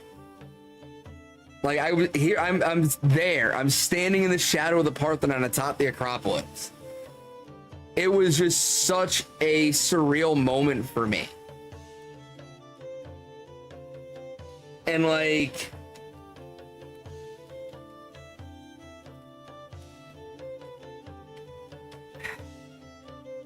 all right, Dad's gonna get a little sappy here, but I'm also gonna get a little motivational on your ass, okay? We're gonna have a little bit of both here, okay? Actually, I might go get my Uzo and have a little bit of that to tell this. That might be the play. That might be how I handle this. Because we're about to get a little sappy here, guys. Get your motivational drink, right? Yeah, let me go grab a little ouzo. We're gonna have some Greek liquor, and I'm gonna get motivational on your asses, all right? I'll be right back.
Okay, I'm back with my drinky drink.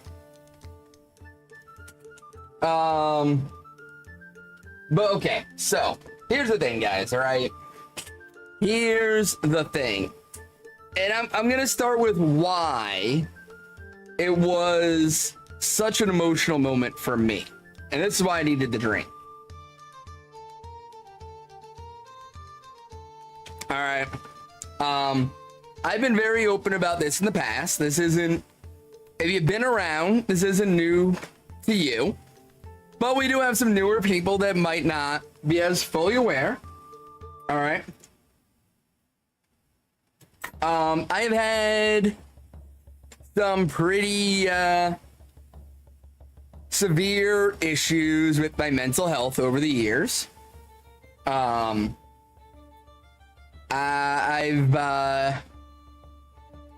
come very close to game over kind of situation, right? And more than one occasion, right? Like I said, I had some pretty severe mental health issues at points of my life, all right, for many reasons. Okay. And I fought through all of that. Okay. I managed to push through and fight through the demons in the darkness and get out of that, point of my life and get to where I am now as far as my mental health, where it's still not the greatest, but at least, I'm not looking for the eternal darkness anymore. That's a good thing. That's a positive. We like that. The other thing, I grew up lower middle class in a very high cost of living area, right?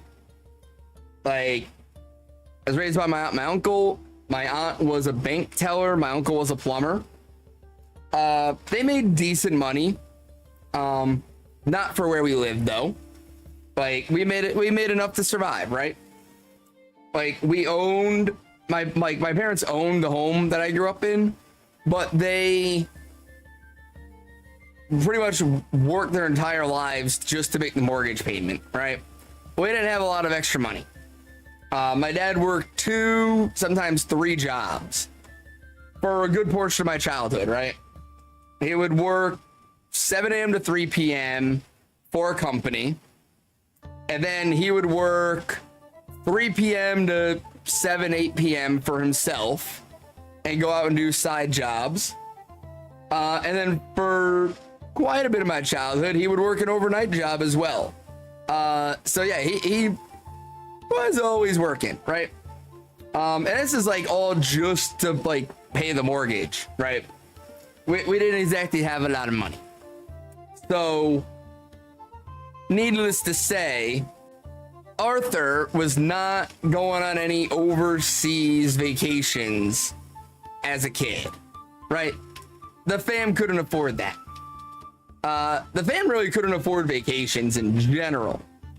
The only vacations we went on were like, we lived in Connecticut, and my uncle had friends that lived in Florida, right? And so every summer we would hop in the car and we would drive from Connecticut to Florida. Because when gas was $2 a gallon, driving from Connecticut to Florida was a hell of a lot cheaper than flying. You did not tell me about that, Kermit.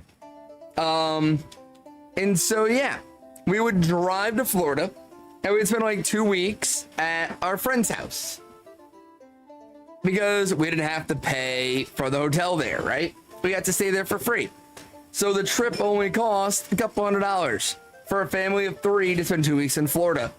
We'd pay for, some groceries and, going out to eat once or twice. But other than that, we basically paid for gas to and from Florida and some cheap motels halfway there and back to get some sleep in the middle of the drive.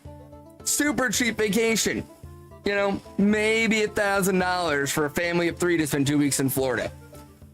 That was the extent of vacations we took, right? We didn't go places and stay in hotels and all this other shit. We went on vacation when we had a free place to stay. That was it, right? So I grew up like that, where the idea of doing like a week in Europe was not in the realm of possibility whatsoever. I then went through all my mental health stuff and somehow survived it. But my adult life didn't really get any better as far as the finances go. It's pretty much in the same boat. Only way I was going on vacation was if I wasn't paying for it, right? If I had a place I could stay where I didn't have to spend the money and I could get there pretty cheap, cool, I can go on vacation. But for, my adult life has been kind of the same. Up until this year, I never even had a passport because why have one? There was zero chance I was going to afford a trip out of the country. Just too damn expensive. Couldn't do it.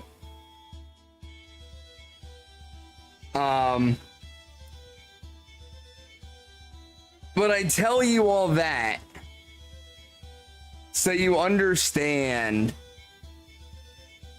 the emotions I was feeling standing in the shadow of the Parthenon after making it through what I did, after spending my whole life believing I would never be in a position to do anything even remotely close to that, and to actually be like get a decent enough job where I could save up money for a couple of years and actually afford the plane tickets to get to Europe and do the cruise. And now here I am after everything, standing in that spot. And it was just such a profound moment for me where it was like,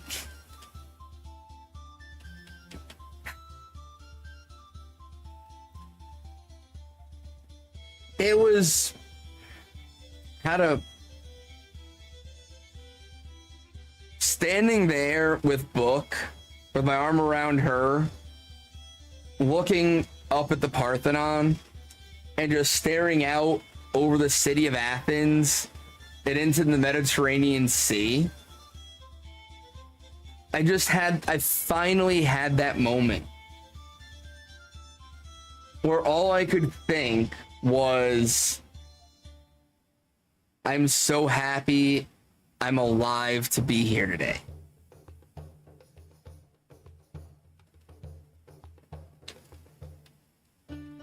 And I was just like, in that moment, it was the honest thought in my head.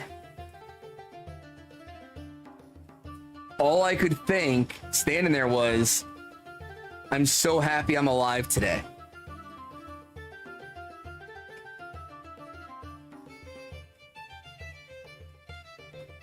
And any of you that have struggled with that kind of mental health stuff knows when you deal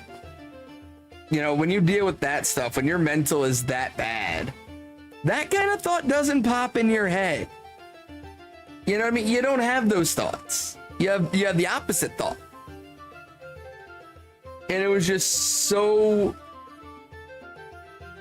it was such an emotional moment when I had that realization of like, I'm so glad I'm here. Like, everything that it took to get here in this moment was so worth it.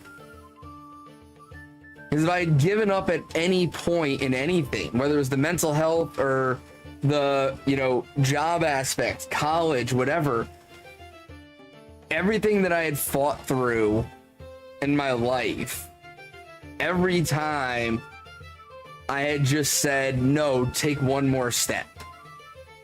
See what tomorrow brings. Every time I made that decision to just keep trying a little bit harder, a little bit longer, all those micro decisions led to that moment. And that was all I could think about was, I can't believe I'm here, and I'm so happy I'm still alive today to be here to see this. And I literally, if it wasn't 100 degrees out and there weren't thousands of people around me, I probably would have just sat down and cried at that point. But I was so fucking hot and there were so many people that I was able to hold it in. I was able to man up. But that's the sappy part, right? But I tell you all that, and I share all that because you have that same ability and potential to have that moment yourself. Whatever it is, it does, the Acropolis and stuff was my thing, right? That's a me thing. I'm a history guy. I like history stuff. But whatever it is, we all have that thing that would break us emotionally if it happened, right? Where we were in a good way. And I tell you, because I say what I went through to show you that it really is possible. You can fight through the demons and the darkness. You can push forward to tomorrow. And you don't need to worry about 10 years from now. You don't need to worry about a year from now. You don't need to worry about next week. Just get to tomorrow. If that's all you can do that. Just wake up in the morning and tell yourself, I'm going to go to class today. You know what? I'm going to study for this test. I'm going to go to work today. I'll quit tomorrow. Just always tell yourself, I'll quit tomorrow. Whether it's school, job, life, whatever, just wake up every day and say, I'll quit tomorrow. It's not the greatest way to look at life, but if you're like me, it can be the best way to do it. I've been showing mental health shit in 10. That's a fucking awesome feeling. Being in the woods camping, sorry, my family and friends. I just thought, man, I'm so lucky to be alive. The way your mind twists stuff and I don't deserve to live. Wildly overshadowed. Really good. Exactly, Squid. Exactly. But Pat, that goes to my point, right? Like, you don't know how long it's gonna take, but the shit-tastic life will catch a break at some point. Now, yeah, it's gonna take some effort. It's gonna take some work on your end. You can't just sit by passively and wait for it to happen.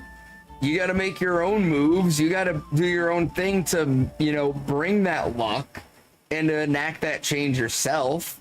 You can't just sit passively by and expect things to improve. You got to take some initiative on your own. Doesn't have to be a lot, but a little bit. Get this money, go on a goofy adventure, try exploring new places once a week. Like, yeah, whatever it is, you know, for me, like, I never thought I would leave the US. I never saw a universe in which I had the financial ability to travel abroad and to like see the things I saw last week. It wasn't even in the realm of possibility in my mind that it would ever happen. And even I was there. I'm literally in Europe and I'm waiting for something to happen and take it all away from me. Like, we got into Italy Friday morning. We got on the cruise ship Saturday afternoon. It wasn't until I was on the cruise ship Saturday afternoon that I finally actually accepted that the trip was happening. I was getting on the boat still waiting for something to fuck up the trip. Just waiting for that, like, some weird ass customs thing to happen and, oh, you're not allowed on the boat. Like, I just was waiting for something to go wrong until the moment I got on the boat. Like, I was in such disbelief that I had actually pulled this trip off and that it was happening. And that's why it took 2 more days after getting on the boat to have that moment of like, holy shit, this is real. I'm here. I'm doing this. And like I said, like, I'm not saying, I don't want this to be like one of those, well, if I can do it, you can do it. Like, I fucking hate people who say that shit, so I'm not trying to be that guy. Because I always hated hearing that when I was in the shit. Well, if I can do it, so can you. Well, I'm not you, fuckhead, okay? I'm not you. How much you eat a dick and piss off, all right? So I'm not trying to be that guy. But I hope that y'all can take a little bit of inspiration from, you know, my success. You know, I hope hearing my story and what I went through and how, yeah, it took a while. I'm 41 and I just now left the country, right? It took me 41 years to get to that point, but I got there. You don't have to get there on somebody else's timeline. You don't have to get to that, you know, once in a lifetime experience tomorrow. Take 20 years to get there. Who gives a fuck how long it takes? Just keep telling yourself, I'll quit tomorrow. Keep working towards it, whatever it is for you. You're a huge anime fan. Fucking make it a goal. You're gonna travel to Japan and do a tour of all the anime shit, like the fucking shrine gates and all that stuff. Whatever it is, right? You're gonna visit the fucking section of Tokyo where it's all figurines and whatnot, right? Set a goal for yourself. You like history, you're gonna go and visit some ancient ruins somewhere, or like whatever it is. You're a foodie and you're just gonna go try, like, figure it out. You're an alcoholic and you want to go to Ireland. Like, set that goal for yourself and just say, one day I'm gonna get there. But one day, don't make it I'm gonna get there next year, because you're not, realistically, and then you're just gonna be more depressed that you didn't make it. But just tell yourself, one day I'll get there. And whenever shit gets hard and you feel like quitting, just tell yourself, fuck that. I'll quit tomorrow. I really want to go and do that trip. I really want to go and do that thing. Yeah, just one pebble at a time, build your walkway forward, you know? Come on, I'm trying to be positive here. Those moments, is it something that will stay with you forever? Not necessarily the trip itself, but the feeling. I did exactly, Squid, exactly. And that's the thing, is like, I mean, I'm still sitting here in disbelief. Like, that trip really happened. I did all that. You know?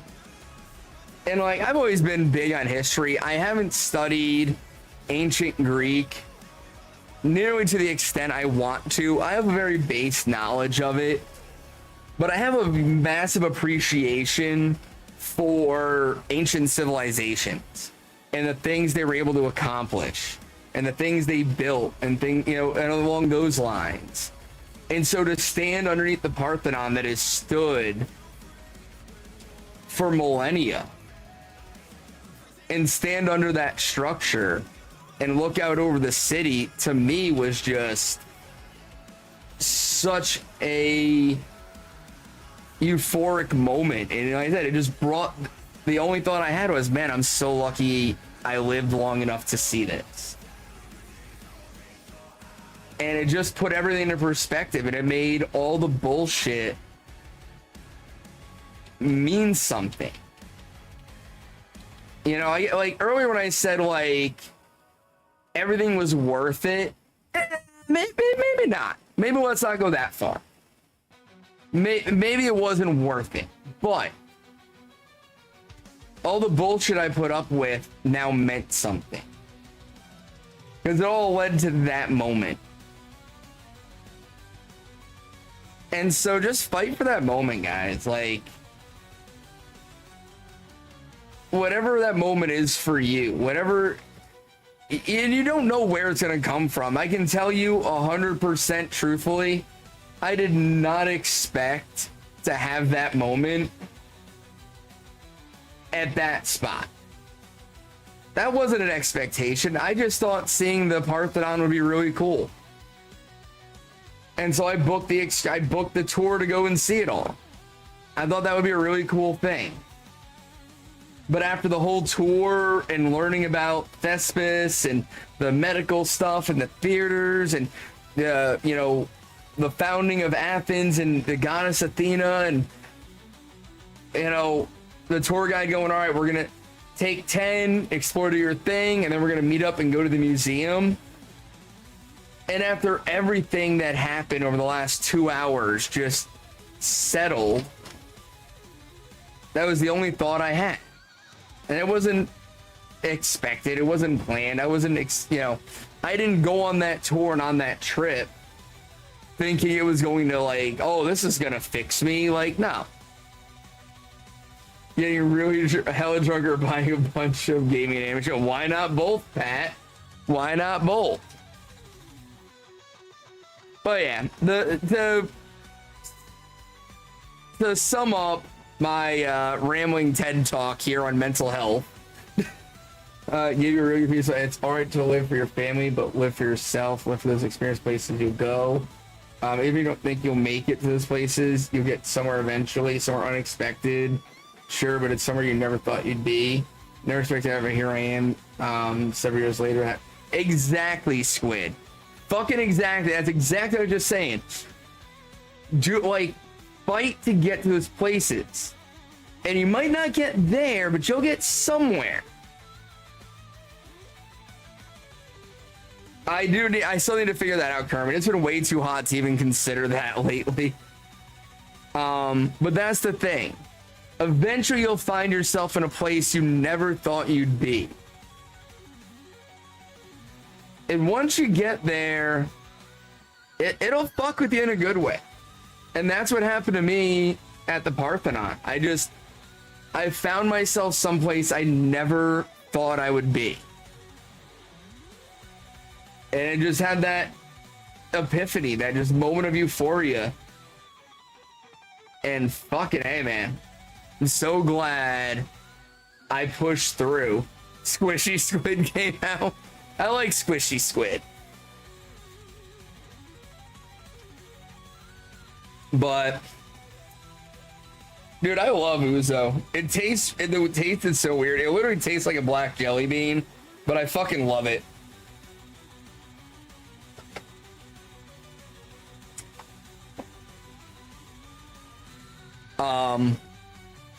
But yeah. We finish up on top of the Acropolis and, you know, seeing the Parthenon and everything else. Oh, actually, wait, hold on. So there was a really cool story, right? So during World War II, the troops of a certain mustachioed man took over the Acropolis, and they replaced the Greek flag with a certain other flag that was a symbol of tyranny and fascism, right? A certain red and black flag, right? One of those things. What, dude, Pat, what we all wouldn't give for that. So yeah, for a little bit, that flag was flying atop the Acropolis until one night, two young Greek men decided, fuck that. You are not playing Yahtzee on top of the Acropolis. The Yahtzee flag will not be flown up there. And they snuck up to the top of the Acropolis at night and managed to, without anybody noticing, replace the Yahtzee flag with the Greek flag. And so when the sun came up over Athens, the Greek flag was flying atop the Acropolis once again. And I thought that was a cool fucking story.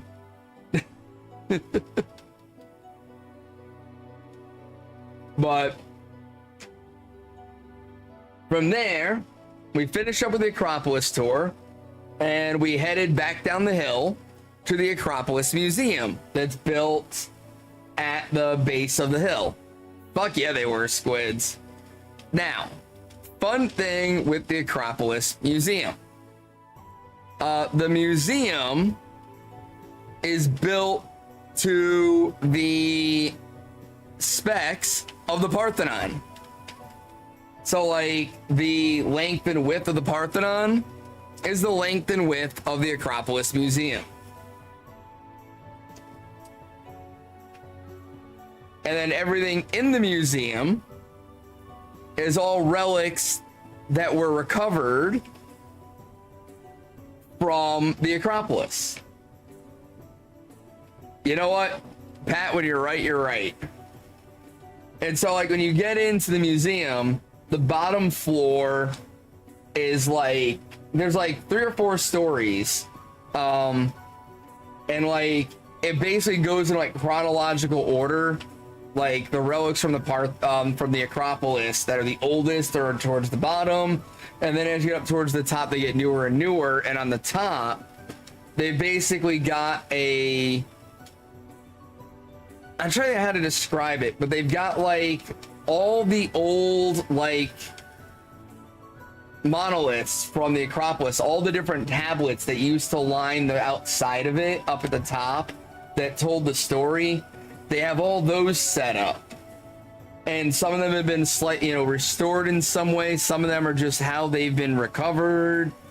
And you just get to see like the whole story as it plays out. And what was great going through the museum, our tour guide let's just say he's not a fan of the British. And neither are the Greeks. Because throughout the museum, there's a lot of exhibits where there's a sign saying what is supposed to be there and a description of what it is, but there's no item there.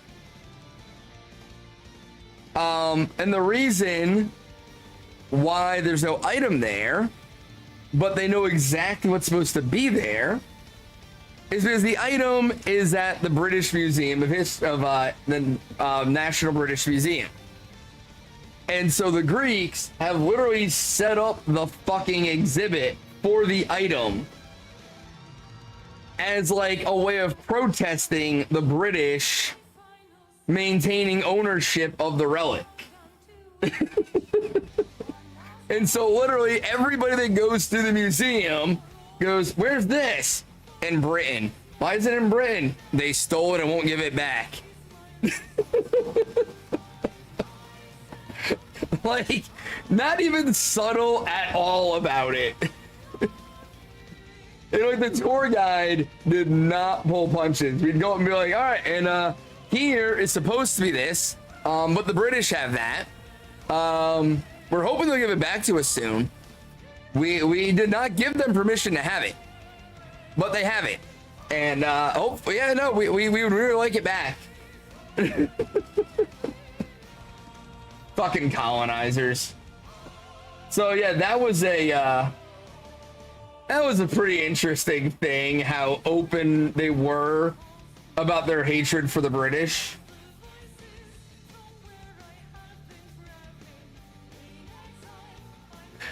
I enjoyed that as a fellow, you know, anti-colonizer. But yeah, all the exhibits in the museum were pretty interesting. There's a lot of cool stuff in there.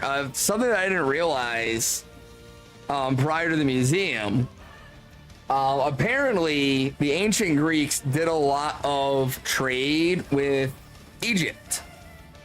And so a lot of the original Greek art takes a lot of cues from ancient Egypt.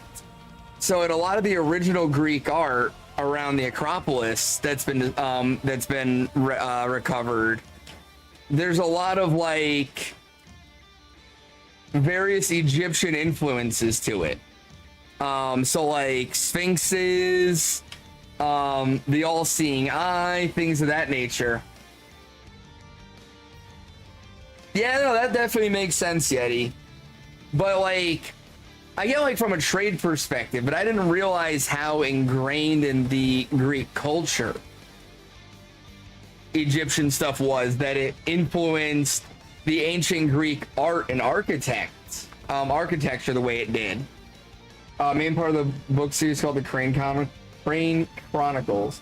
First you have it with the Egyptian gods, a range joke in them where it's like, oh, we need this artifact, where is it? Britain. Pretty much every country in the world has that moment.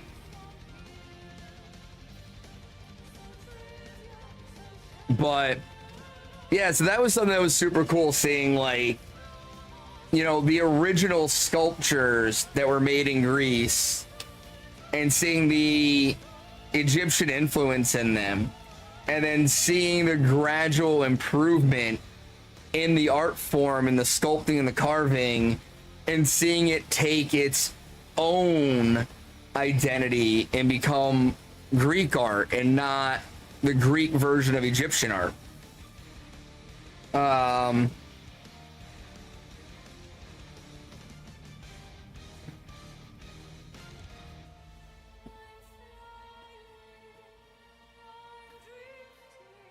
Isn't that what you said, Kane Chronicles? Wait, why are you being corrected? Oh, Crane versus Kane, yeah.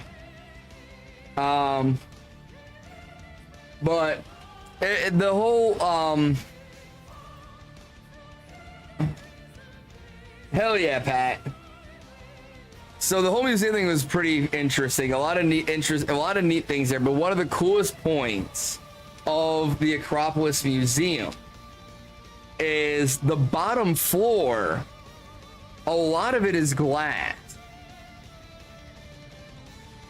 Because the museum is built on top of the ruins of ancient Greece.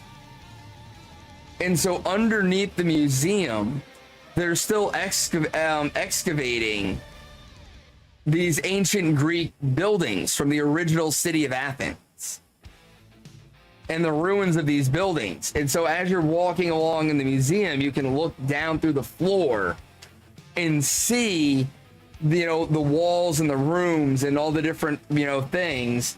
And there's actually walkways where you can go down and get like a really close-up view of the excavation that's going on and how they're digging up the original city of Athens.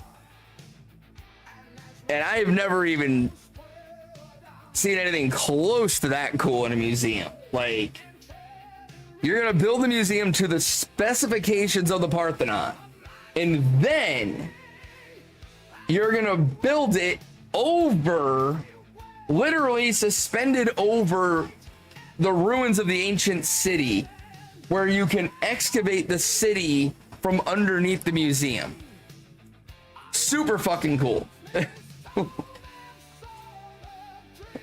It was amazing. It was something else. But super fun experience despite the heat. Like I said, unfortunately, after the museum, that was the end of the tour. It was like 100 degrees out. We weren't able to do the trike tour, and we were just kind of cut loose into Greece. But it was like 2 in the afternoon, if that. And it was like, well, we're not fucking paying 60 euro to go back to the boat now. We just fucking got here. What do we do? So we did the only thing you do. Me and Book just started wandering around downtown Athens for a few hours.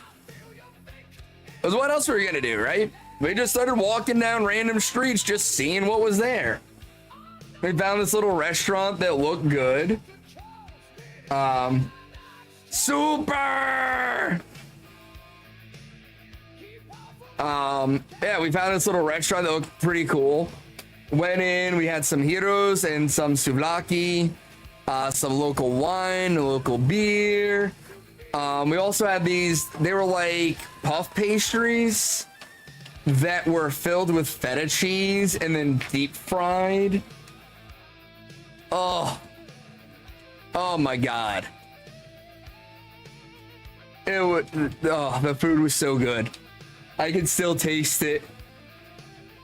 It was so good. Dude, that fried feta cheese and the pastry. Holy shit, dude. Oh, tasty. So tasty. I had lamb souvlakis. Cooked perfectly. Tender, flavorful. Book got the porchero. Again, everything was great. We swapped. We each had a little bit of each other's. Had some wine, had some beer. Wonderful staff, very friendly. Just, great place to eat. And we just like found it. We were just walking around and we're like, this place looks good. Let's eat here.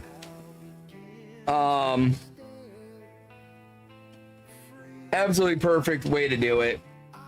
Then we're walking down, just wandering Athens, and we're passing by this store, and it was like a little store that just sold like random household goods, like fucking crock pots and air fryers and shit like that, right?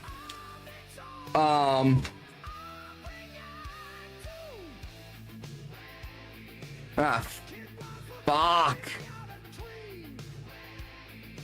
The music got fucked up again. God damn it. And YouTube's gonna yell at me. Son of a bitch.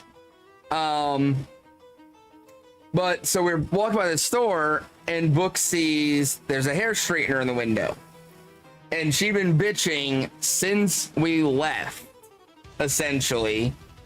Since we left Tampa, that she forgot her hair straightener. And she was so annoyed about not having a hair straightener. Yeah, exactly, Squid. And I had the music turned down so the mic wouldn't pick it up on my end. And I just happened to, like, for a second there, hear lyrics and was like, ah, fuck, how long has that been happening? But yeah, Book had been complaining about forgetting her hair straightener since we left Tampa. And so we're walking by this shop and she sees a hair straightener and she's like, oh my God, they have a hair straightener. I need to go buy it. And I'm like, oh, this fucking woman. So we walk into the shop and the lady that works the shop is instantly like, what do you want? It's like, we're clearly American tourists. And we're walking into a shop in the middle of downtown Athens that American tourists aren't just going to randomly find themselves in, right? Like, it's not that kind of shop. Tourists aren't going in there. So I'm like, oh, no. She saw the hair straightener in the window and she needs one. So she wanted to come in and buy it. And the lady's like, oh, well, in that case, and it's like immediately like changes her whole demeanor. So Book buys her hair straightener and they had these little like almost like Yeti style tumbler cups, but they had these really cool designs and shit on them. And it was some Greek company that made them. So I was like, well, we're gonna fucking buy these because these look super cool. So we bought those as well. And we're talking to the lady for a little bit. And I'm like, where's a good place to get a coffee near here? Like, we'd love to stop and get a coffee. And she's like, oh, just like right over there across the street. There's a little like cafe bar there.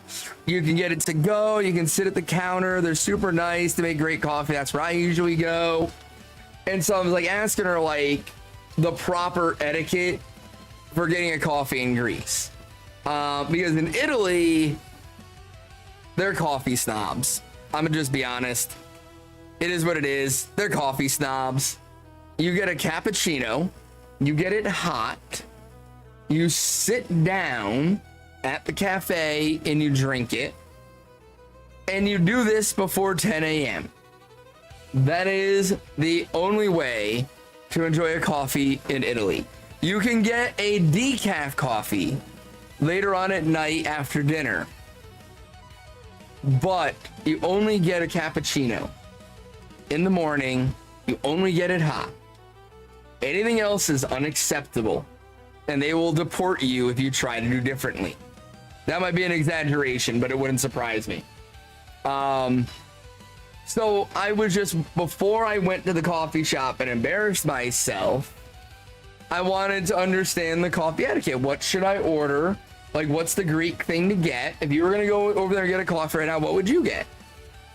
And the lady is super nice and basically says, you're not in Italy. You can relax. What you're going to do is you're going to go over there. You're going to order a Freddo cappuccino. It's going to be on ice. It's going to be cold. It gets really hot in Athens. You don't want to be drinking hot coffee right now. You're going to go and get a Freddo cappuccino and it's going to be cold. And you can get that whenever you want. It could be midnight, and if you want to get one and there's an open coffee shop, you get one. We're not Italy. You go and enjoy yourself and have fun on your holiday. And so we did just that. We went over to the little cafe. We sat down at the bar. We ordered 2 Freddo cappuccinos, which it's 2 shots of espresso on the rocks with the milk. And that's the Freddo cappuccino. So good. I don't know what they do over there. I don't know how they make it differently. I don't know if it's the beans. I don't know if it's the water. I don't know if it's the milk. I have no fucking idea what the hell they do with their coffee over there. But the cappuccinos in Italy and the Freddo espressos and cappuccinos in Greece, if I lived over there, I would never get an energy drink again. Those cappuccinos were so fucking good. Might have just been the vacation. Maybe it was. I don't know. But oh my God, it was so good. It was so good. And then, so we're sitting at the bar, we're sipping on our cappuccinos. We're just talking to the bartender, because it was like a cafe bar. So it's really weird in Greece. The cafes are also bars. So you can go up to the same lady and order a cappuccino or a scotch on the rocks. She has both. It's a really weird setup. But that's how it works, right? So we're chatting with the bartender, sipping our cappuccinos. And I'm like, hey, what's the best way to get a cab around here?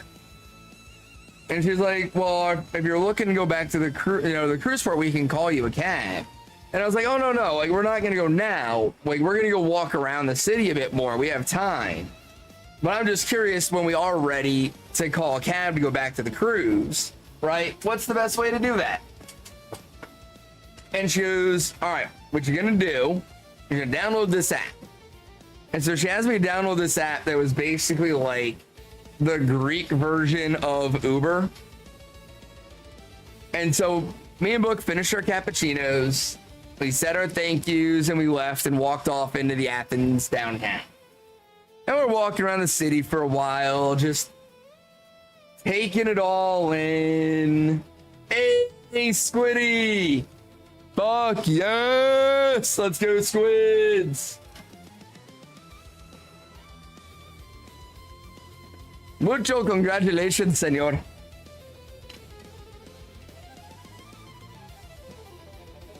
But me and Mago, we're wandering around the city, just enjoying the day.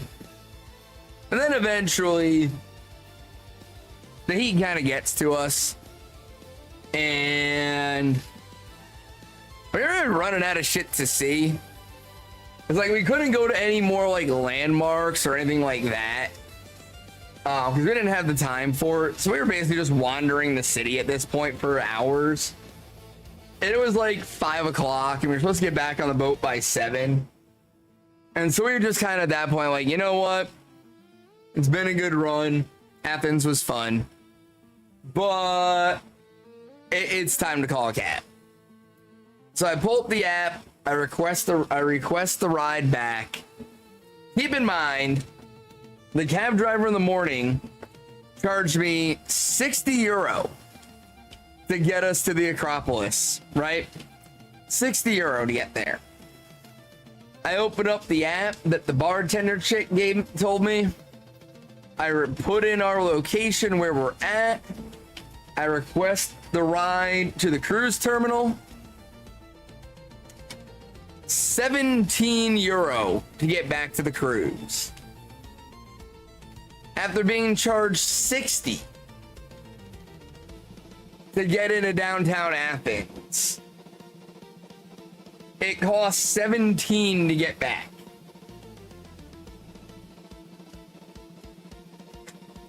Needless to say, I was yet again rather upset. I was not a fan of our initial cab driver. He was a dick. Not only did it charge us 3 times the actual cost of the trip, but then he didn't even drop us off at our destination. He dropped us off 2 blocks away and told us to go fuck ourselves. So yeah, note to self, if you ever go to Greece, figure out how to run the cabs before you get in one, because they will scam the fuck out of you. HGS is for your flower. I'm gonna go sassy squid. I think it's gonna be a sassy flower. Right, Shauku? All that because Book wanted a hair straightener. We got a great coffee, some awesome conversation, and saved 40 euro.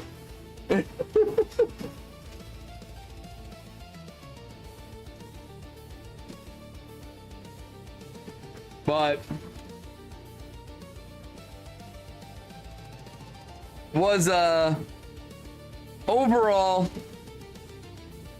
enjoyed Athens. It's not the greatest vacation spot. Ah, damn. Serious? That's not a good nature for a flower.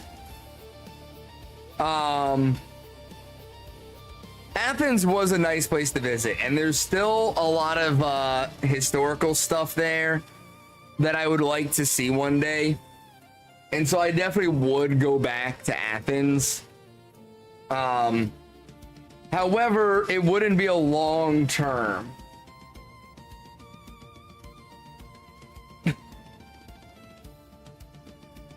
Nobody was gender stereotyping. Flowers, well, I guess technically they have genders, but that's not the point. And another the flowers gender, I just think sassy when I think flowers, whether a boy or a girl. But I would definitely go back to Athens for a stop on another trip. Right? I would go back to Greece for like a long-term trip. Or not long-term, but like for like a week or two, I would go back to Greece. But I would do Athens for like 2 days in the beginning, just to see the other historical monuments and sites that I didn't get to see, and then move on with the trip. Outside of the historical stuff, it's just the city. Like, the rest of Athens is just super crowded. Like, 30% of the population of Greece lives in Athens. It's super crowded. There's a lot of fucking people. It's not my scene. I would rather go there for a couple days and check out the historical sites and then move on to something else. That would be more my speed.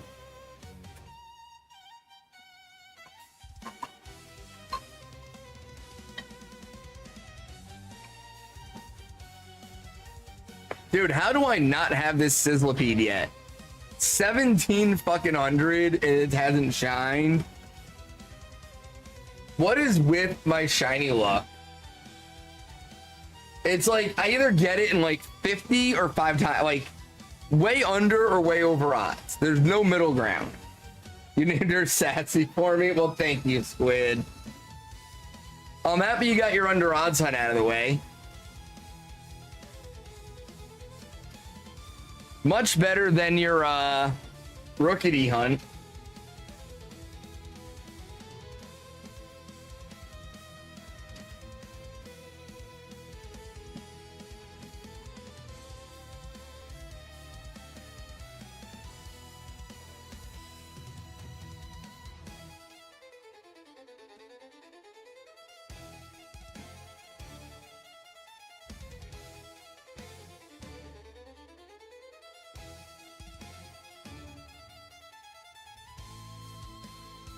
Um, 10:30. But yeah, so that was Athens. We got back to the cruise about an hour before we had to be. But again, that was mainly due to the trike tour being canceled. If we had done the trike tour, we would have gotten back to the boat like just in time. But in hindsight, I'm pretty happy that the trike tour got canceled, because if we had done the trike tour, we wouldn't have ended up at that restaurant. We wouldn't have ended up at the shop where Book got her hair straightener. We wouldn't have ended up at that coffee shop talking to the cute bartender. We wouldn't have gotten the fucking taxi app. Like, we had to experience so much cool stuff and like make so many memories because the trike portion got canceled. And yeah, if we'd gotten to do the trike tour, we would have seen a few more things, and you know, we'd have different memories. But I like the memories we ended up with. It was more natural. You know, we weren't guided to the memories. We just stumbled into them. And it's always awesome when you just stumble into memories. I'm a fan of that. So overall, I'm pretty happy with how the day worked out. As you can guess, once we were back on the boat, you know, pretty standard rest of the night. We did some cruise events. We sat in the hot tub. We sat in the pool. We ate dinner. We had some drinks, right? Same shit we did every night on the boat. Anytime we were on the boat, it didn't really change a lot. We're on a fucking boat. There's only so much to do, right? There's not a lot of options.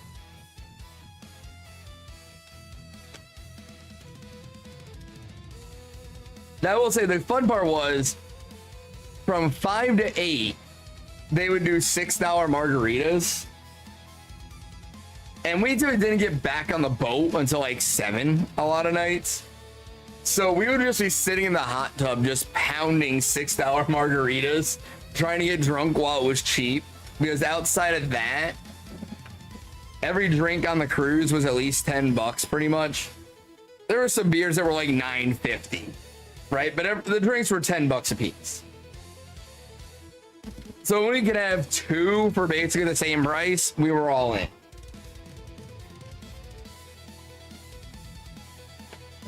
So we would just sit there in the hot tub and pound margaritas every night until 8 o'clock. And then be like, all right, margarita time is over. Let's go back to the room, get cleaned up, and you're ready to go to a show.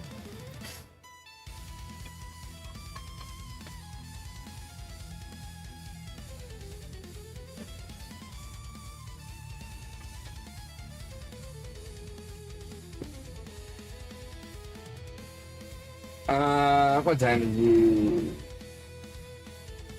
it? 10:30. I will save the next part of the vacation story for tomorrow, because I feel like the next part is going to take a while to talk about, and so I'm going to save it for tomorrow's stream.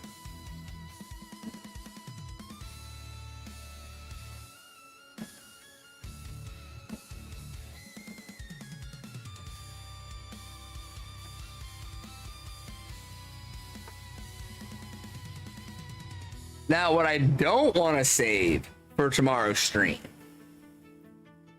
I don't want to save Sizzlipede. In fact, I would like to leave Sizzlipede behind on this stream. I would like to be this, or I would like this to be the stream where I finish discussing Sizzlipede, and I don't have to continue this story on tomorrow. But I have a feeling this is going to be another 2K Masuda hunt. Which, the fact that I've had a 2K Masuda hunt is insane. If I end up with 2 of them, I might actually scream. I really might.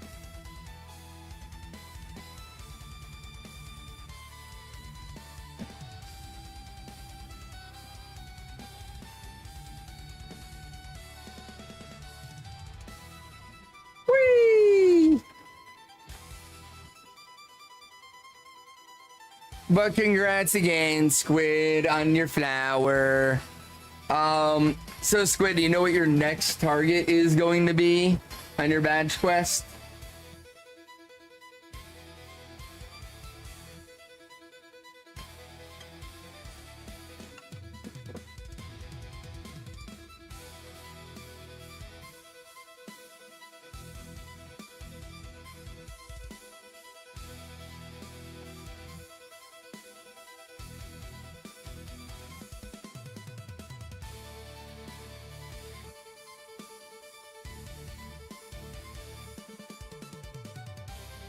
Water type, you're gonna try to fish for a magic carp.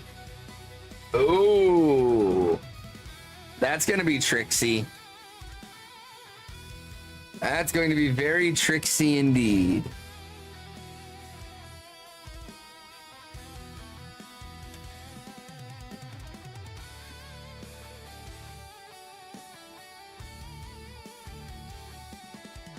But best of luck to you, Squids. When do you think you'll start Magikarp? Tomorrow?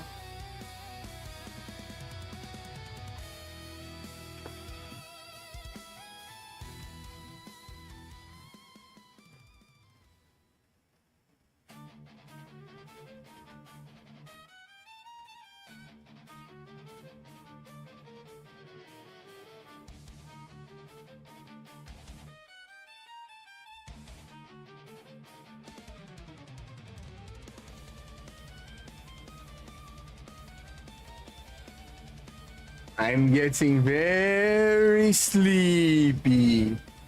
Started tonight if your sister doesn't want to play Power World. Ah. Oh, I gotta get with Jer. We were talking about doing a Power World stream. I want to do a Power World stream. I don't know when though. We're gonna do at least tomorrow is gonna be Pokemon. I'm trying to stay on Pokemon until I'm done with the vacation stories. Because trying to tell the vacation stories while playing Resident Evil ain't gonna fucking work. I'll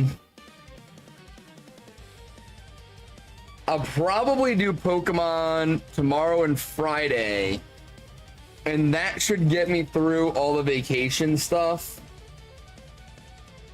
And then Saturday will be no stream because I'll be at the ranch. I think Sunday we start Resident Evil. I think that's the plan, is Sunday will be Resident Evil. I want to fit in a Power World stream at some point in the near future. I have a potential Fortnite collab in the works that might be coming up in a couple weeks. The person actually reached out while I was on vacation about doing it. But obviously I couldn't do a Fortnite stream while I was in Greece, so I had to postpone that. Book wants to beat Grounded before we play Grounded 2, which annoys me because I actually would really like it if we could start doing Grounded 2 on Sunday while the game is still new and fresh in people's minds. Because that's the kind of game, like, you're either gonna play it or you're not. It's not like Pokemon where like everybody bought it, you know what I mean? Grounded 2, it's gonna have a bit of a niche audience, so I kind of wish we could play that one sooner. But she refuses to play it until we beat Grounded 1. So I gotta get with Book and figure out when we're gonna beat Grounded so that we can start Grounded 2.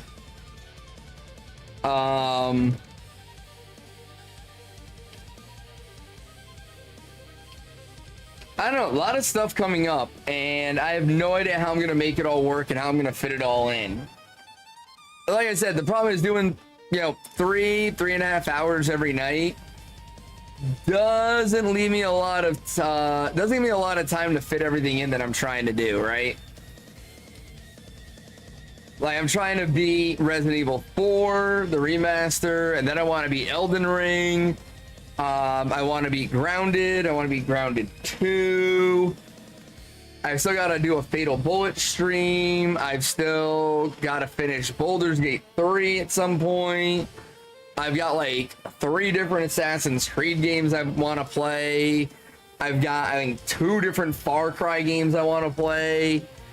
I still want to do more collab stuff like Fortnite and Peak and shit like that. I'm still gonna have shenanigans on Friday nights. That's gonna be a thing. Like, there's just no way doing 3 hours a night I can fucking do all this. It's just not possible. And then in the middle of all that, I still want to finish the Shiny Living decks. That's still something I want to do.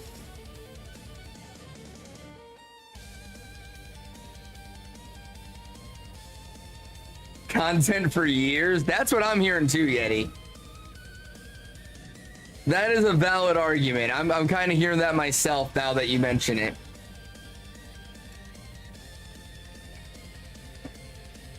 What I might start trying to do is on weekend days where I have where I don't have like any long plans that take up my day. Actually wake up early, run any errands or anything I have in the morning so that I can start stream early, like noon, 1 o'clock. Do a couple hours of shiny hunting on those days to start the stream. Have a little just chatting session, kind of catch up on everybody and do a little shiny hunting, and then move into other games from there. This way I get to do a little bit of different things on the weekends. I might try doing that. That might work out pretty well. I'm gonna have to give some thought to that one. I'm kind of I'm intrigued at the concept.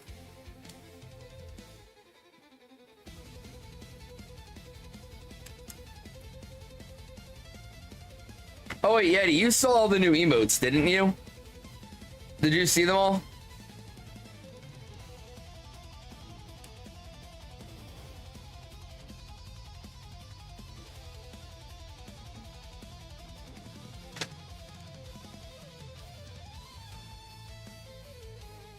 So the heart one is a follower emote.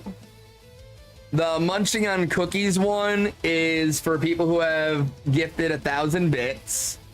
And the sus one is for people who have gifted 5,000 bits. And then the others are for subscribers. Dude, I love the new artist I found. They're doing such a good job with my emotes. I'm so happy. Yeti, did you hear which one of the new emotes was Book's favorite? Were you here for that yesterday? You were kind of in and out.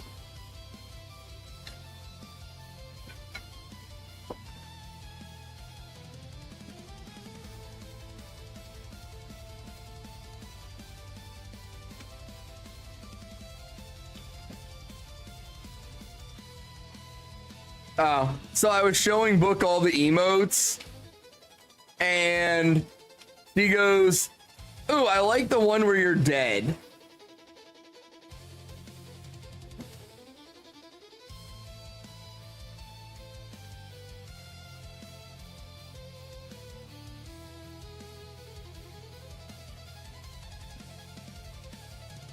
Yeah, that tracks. Sadly, it does.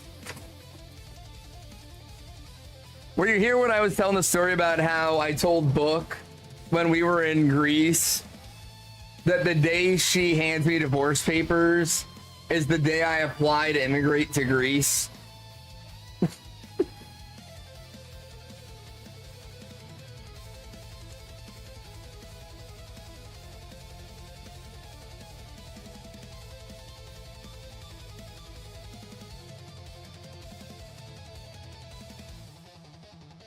Yes, I was, and she's currently in the process of filing. Oh my god, you got me with that one. Dude, I'm legit, like, considering changing my plans, and instead of retiring to, like, a mountain ranch, just retiring to Greece. Alright, I'm actually giving that serious consideration.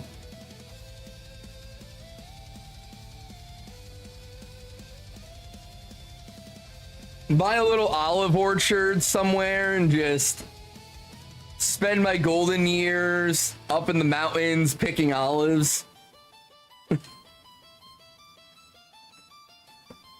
You applied for multiple positions in the UK with your company and they said they were not getting you a visa. Are you serious? That's fucked up. See, at least with Greece, it would be fairly easy because like all the like tourist areas and resorts and stuff need like English speakers, you know, and so like I could probably get a job at like one of the resorts or something like that.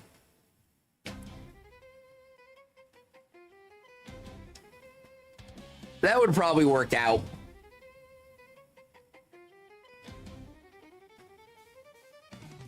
Hey Ellis, thank you so much for the follow. Welcome to the Drunken Spider Tavern. Happy to have you here with us.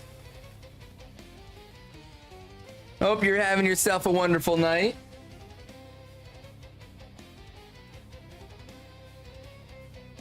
I cannot get this stupid bug to shine for me.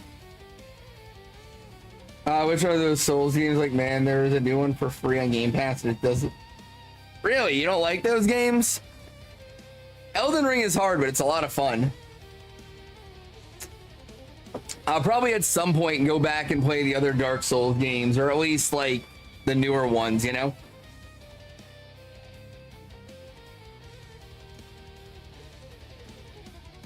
Overly dark. I don't think you fuck with the art style. Ah, gotcha. They're fun games though.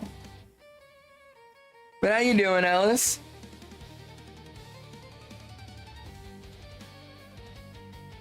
Why did I even bother before showering before stream, dude? I've been sweating like a pig for the last 3 hours.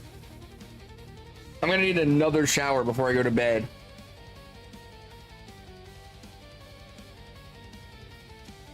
Why does this bug hate me so? I don't get what I ever did to him or her.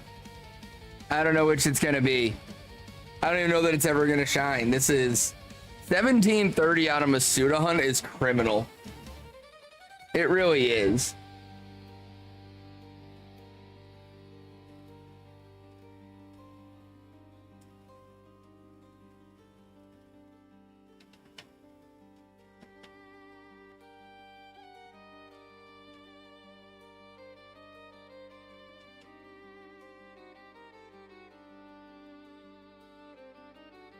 Eight more.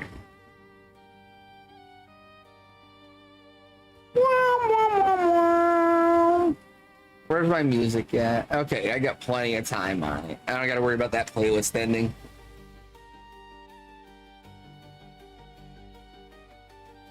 La la la la la la la la la la la la la la. Really?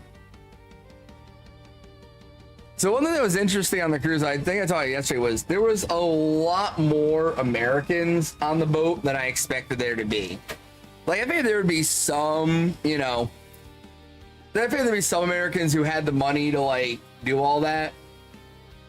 But I thought, like, you know, the cost of entry with having to fly to Italy and everything kind of puts the cruise out of reach for a lot of people. So I was expecting it to be like mostly Europeans on the boat. There was a lot of people there from like the US and Australia though.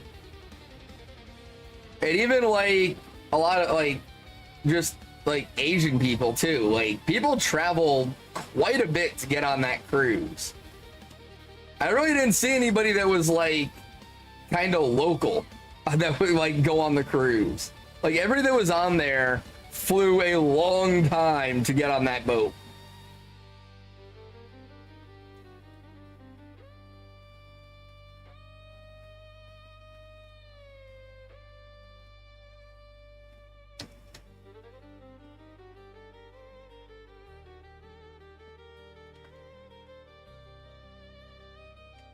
It was kind of weird.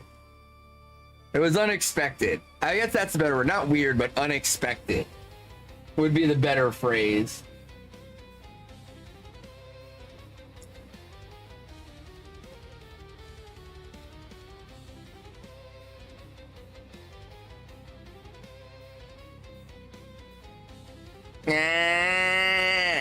Why you no shine?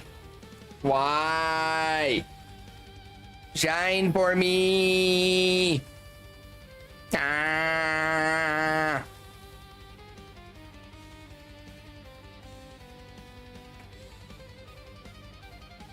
Oh god, so Yeti, the work shit, oh my god. So I'm talking to my boss today, getting caught up on what I missed on vacation. And basically the direction that's come down from upper management is nobody's allowed to say anything negative about the project. Just shut up and get it done is the message from upper management regarding the project. Always let it burn to the ground with it. I didn't try to stop it while I was on vacation. I was just getting caught up on what happened while I was gone. I didn't do shit about work while I was away. You kidding me?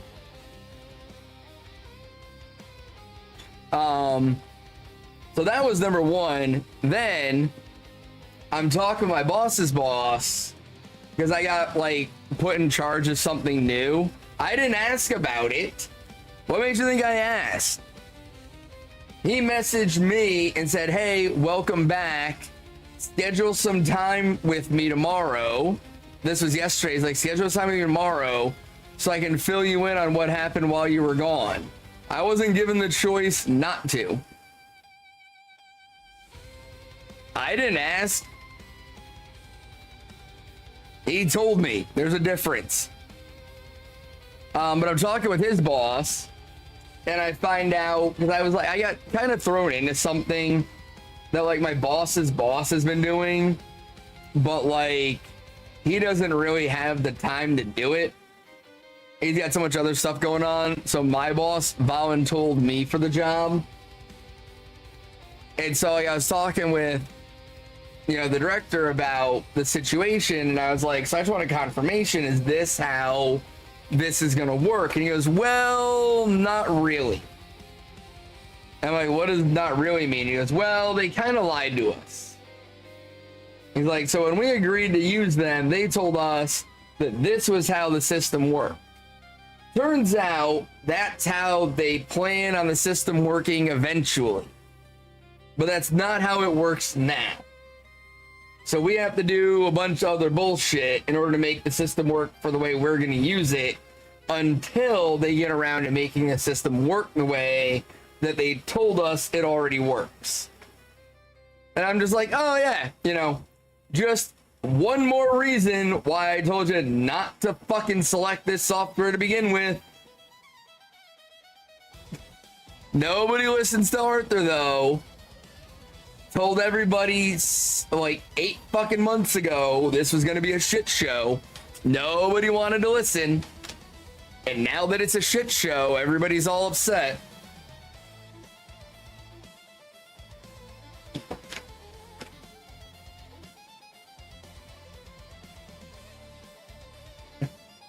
You know, I'm a lot of promotions away from the lead spot, Yeti. It's the VP that drove the decision. And that's like 4 spots ahead of me from where I am now. Although, fun thing, I found out one of our, like, main, like, leaders at one of our Mexico sites. Apparently he got fired while I was on vacation for, trying to think how to, like, some kind of affiliation with the cartel, and was making business decisions based upon that, and not what was best for the business, but what was best for the cartel. Hey, fuck yeah, Yeti, let's go.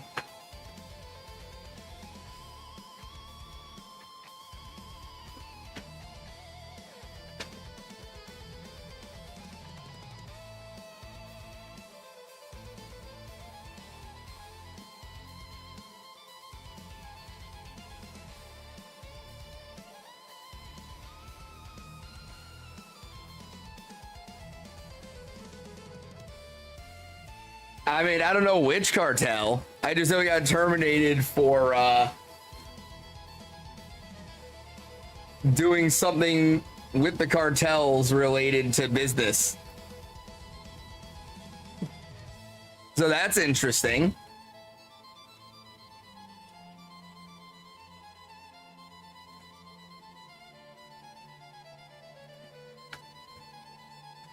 But yeah, I was talking about it earlier. I'm pretty sure my boss's plan is to get this project to go live. And once the project is live and he's comfortable with the system, that he's going to leave to start his own consulting firm. Is what I'm pretty sure he's going to do.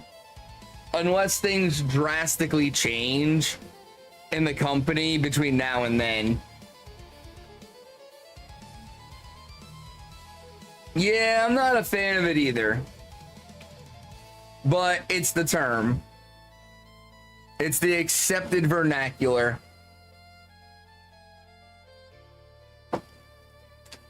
I also told my boss flat out today, because he was like, when he was telling me about, like, you know, you're not allowed to talk negatively about the project, I was like, yep, just follow upper management, do what they say. Don't make any waves, toe the company line. I'm well aware. I was like, I'm not going to be saying anything to anybody. Like, I'm just going to sit here like a good little worker bee. I'm going to do whatever task is assigned. And I'm just going to be stupid infantry guy again. And whatever you tell me to do, I'm going to go, okay, and I'm going to do it. And if you don't tell me to do a task, I'm not going to do it. I'm not going to do any thinking for myself. I'm not going to put in the extra effort. I'm not going to do any weird stuff. I'm not going to offer opinions. You just tell me what to do and I'll do it. That's the end of the story. Yeah, weirdly, one of them, when we call each other mama and a kid voice. I mean, that one I kind of get. The go live one I don't. I don't know why that bugs you so much.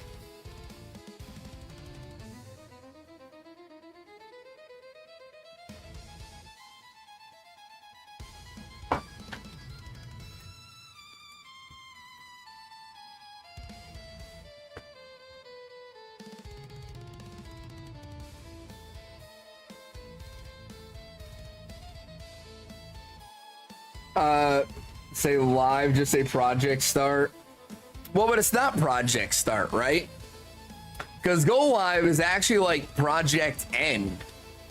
The project starts long before go live. Hey, what's going on, K-pop? I am doing Pokemon Shield right now, trying to hatch a shiny Sizzlipede. And as you can see by the 1745 hatch number, I have not had very good luck.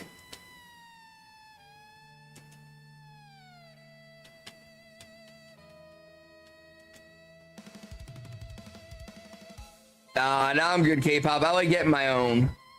I like earning them. Not necessarily, Alice.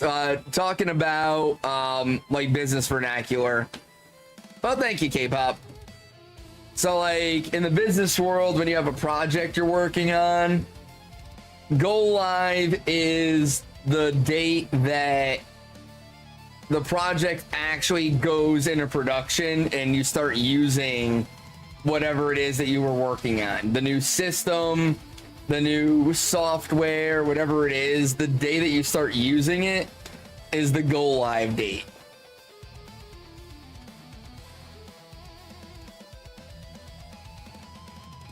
I do have the charm, K-pop. Not that it matters, apparently, because I tend to go way over odds on all my hunts. I have really bad shiny luck. This is kind of normal for me. I think my shiny charm is broken.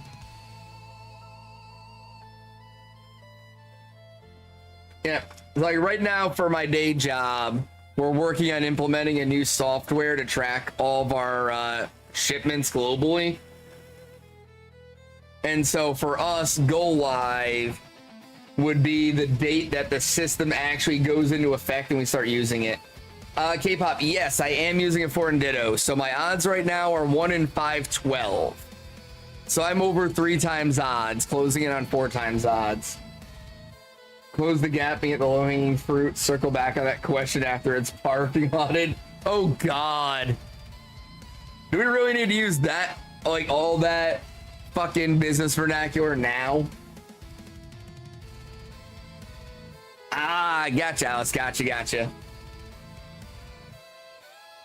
I hope so, K-pop. I really do. I hate Masuda hunting is my least favorite shiny hunting method.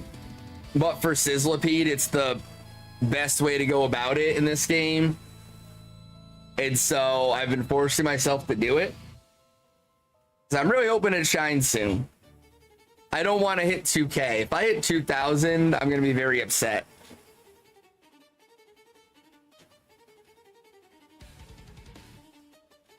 So right now I'm 300 away. Actually, I have one of those already, K-pop. I actually was able to get my hands on an event shiny Diancie a couple weeks ago. I got lucky on that. One of my viewers on Twitch was able to secure that for me. And that is 1750. Still no shiny. But guys, it is 11 p.m. I am still jet lagged to hell and have work in the morning.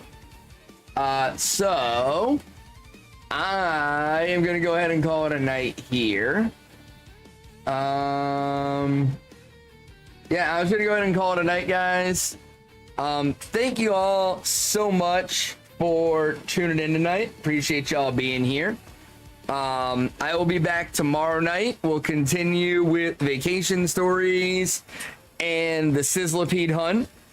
Hopefully tomorrow we get the shiny, we can move on to something else. But thank you all once again for being here. Appreciate you tuning in, supporting the channel. Have a great rest of your night, guys. Have a good day tomorrow. Take care of yourselves. Take care of each other. and I will see you back here for the next happy hour.